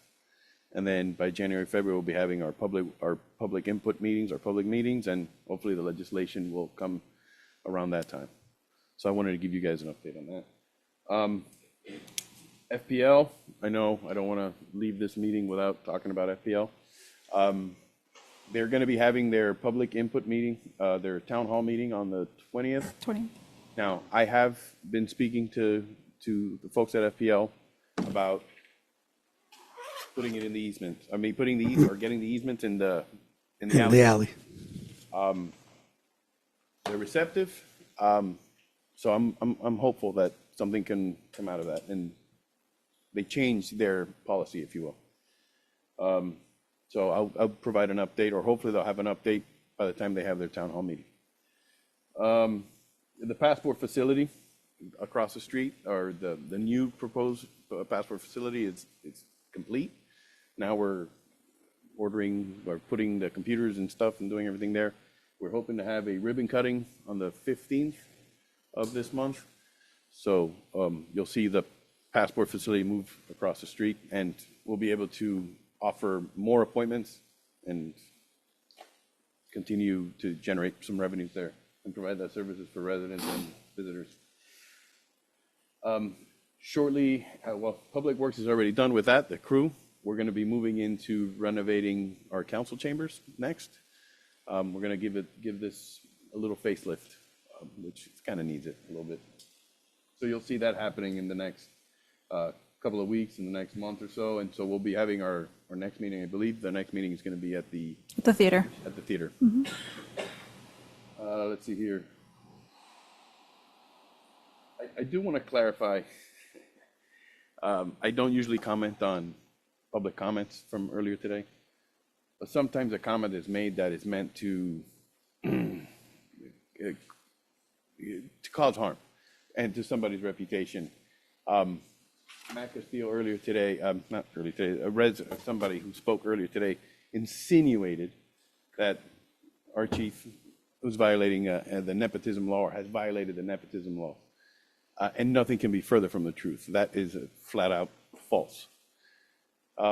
First of all, it does two things. A, it questions his integrity. And second of all, it also questions Robert Castillo's skills and his hard work that he's given to be promoted to lieutenant.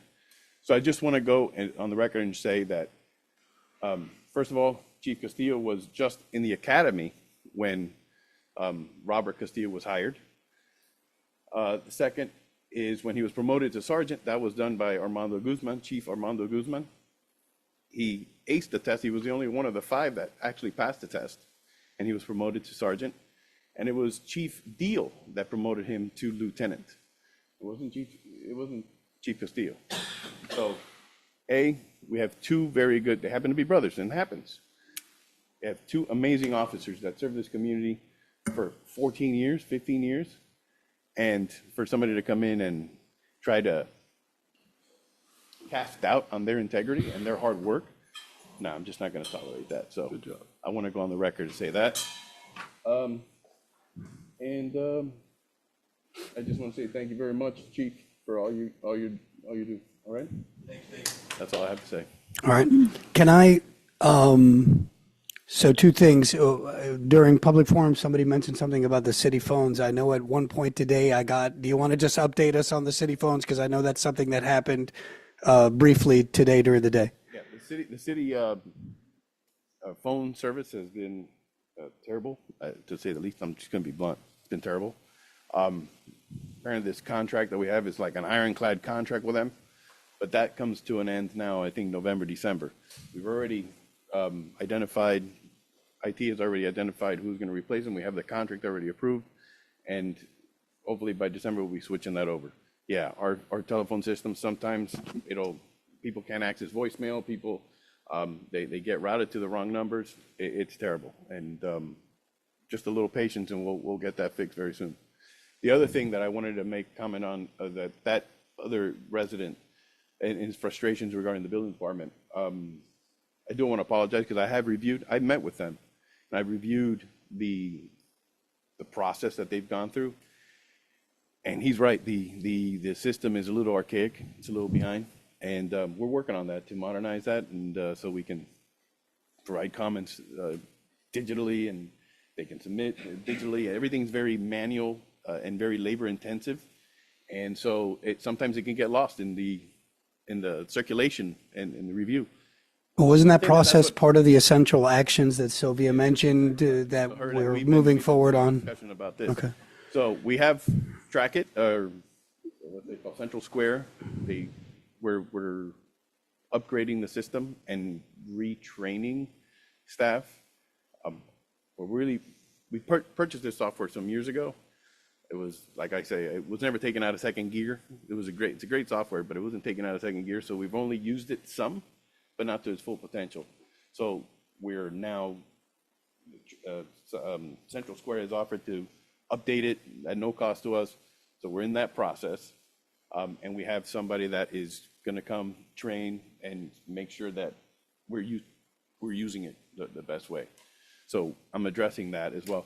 As far as this particular, I think that the issue, I hope that issue was resolved with this particular individual that you and I spoke about earlier. Today, yes. Yeah, so it was resolved today, so I think they'll be taken care of from here on out. Okay, can I just underscore something that you mentioned when giving us the update for FP&L? When FP&L came out and residents came and gave them their feedback, there were some people that wanted the city to say, like, hey, by rule, if it's not in the back, then nothing, right? That's kind of a hardline stance that would mean that the other half of the city that hasn't even had the opportunity would be X'd out of it. On behalf of the city, though, we have been investing efforts in lobbying them to tell them that that is our strong preference. And because you have gotten some positive returns on that lobbying, we still would like residents to go out on the 20th. We still are encouraging, because part of their decision of whether or not to, because at the end of the day, FP&L is not doing this, out of the kindness of their heart for residents. They're doing because it's worth it for them to spend the money to bury the cables rather than come out and service it with all the issues. So doing in the alley means more investment in them. If people were given the opportunity to back out of the agreement to give up the easement on their properties. We're still encouraging them to do so. And we're still encouraging residents to go and give them their feedback without a time limit. On the 20th, they will be there. The fact that we are lobbying for our strong preference without setting a hard line, and that seems to be getting some inroads. I think it's all these three things working together. So let's make sure that residents continue to voice their opinions and understand that they did not have to necessarily volunteer their private property for an easement in the front, and they can back out on that if they would like to. Okay, thank you. Tammy, Assistant City Manager, reports. Yes, the Witches Ride for Charity is this Saturday, October 11th at 6:30 p.m. They're going to start from the Miami Springs Women's Club. I just want to remind everybody that I think we'll be closed on October 13th for Columbus Day, Indigenous Day, however you want to celebrate it. The Centennial Committee meeting is on Wednesday, October 15th from 6 to 8 p.m. I also had, as to JC's point, the FPNL Town Hall meeting on Monday, October 20th from 5:30 to 7:30, and that is at 101 Apache. As you did, Mayor, you encouraged everybody to come. Hollow Springs is on the Circle on Saturday, October 25th. From 5 to 9, and it'll begin on the Circle. And just reminding residents to make sure that they purchase their wristbands at the community center. And the farmers market is going to begin coming every Saturday from 10 a.m. to 3 p.m. on October 25th. That's it. Thank you. Okay, I'm going to start off on this side. Councilman Perez Crespo. Thank you, Mayor, Councilman, Vice Mayor. Yeah. JC, thank you for clearing up the public comment in particular. I find it interesting we have someone who doesn't live in the city commenting on issues related to our city. I think they're better suited to the city that the person lives in. I hope it's not an ongoing thing. But we appreciate public comments. It's their chance to speak to us. I just want it to be something reasonable that we can actually decide and talk about. The planning, zoning, the building department, that comment, again, something that I've mentioned before with Sylvia and her presentation. We're moving in this direction, but we have to be parallel to handle the capacity that we anticipate that's coming. So I want to see that. I do want to see that in action, and it's going to work for whatever happens on 36th Street, and it's going to work for whatever happens in the rest of the city. Thank you, Chief, for the Run with the Cops. I thought that was a great event. And Denise did an awesome job. And then we had the fire at Public Works, so looks like October is going to be a busy month. I want to thank the Miami Springs Women's Club for the ribbons on Curtis Parkway to raise awareness for breast cancer, and for those on Westward for domestic violence. Centennial, I encourage everyone come out to the Centennial Committee. We've got some exciting things going on in Centennial. I'm really excited about what's going on in the city next year. Get your pin downstairs, get your shirts, and visit 100MiamiSprings.com. That's going to be our portal for everything related to Centennial. Thank you all for staying this late. That's it.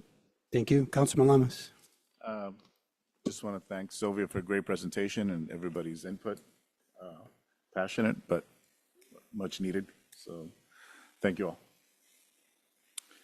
all. Same thank you, Sylvia. I want to point out, Heidi, thank you for pointing out the election. I think it's important. We have a very unique situation in this council where we each have our unique expertise, but we're all pushing for a similar goal. So I think we should take advantage of this time and try to push this forward. Obviously, we have to work on it and, get a public consensus, but we should have a feel for what the public wants. We were just knocking on a lot of doors.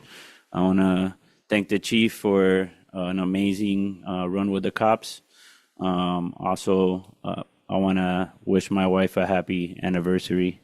I love you. Good job.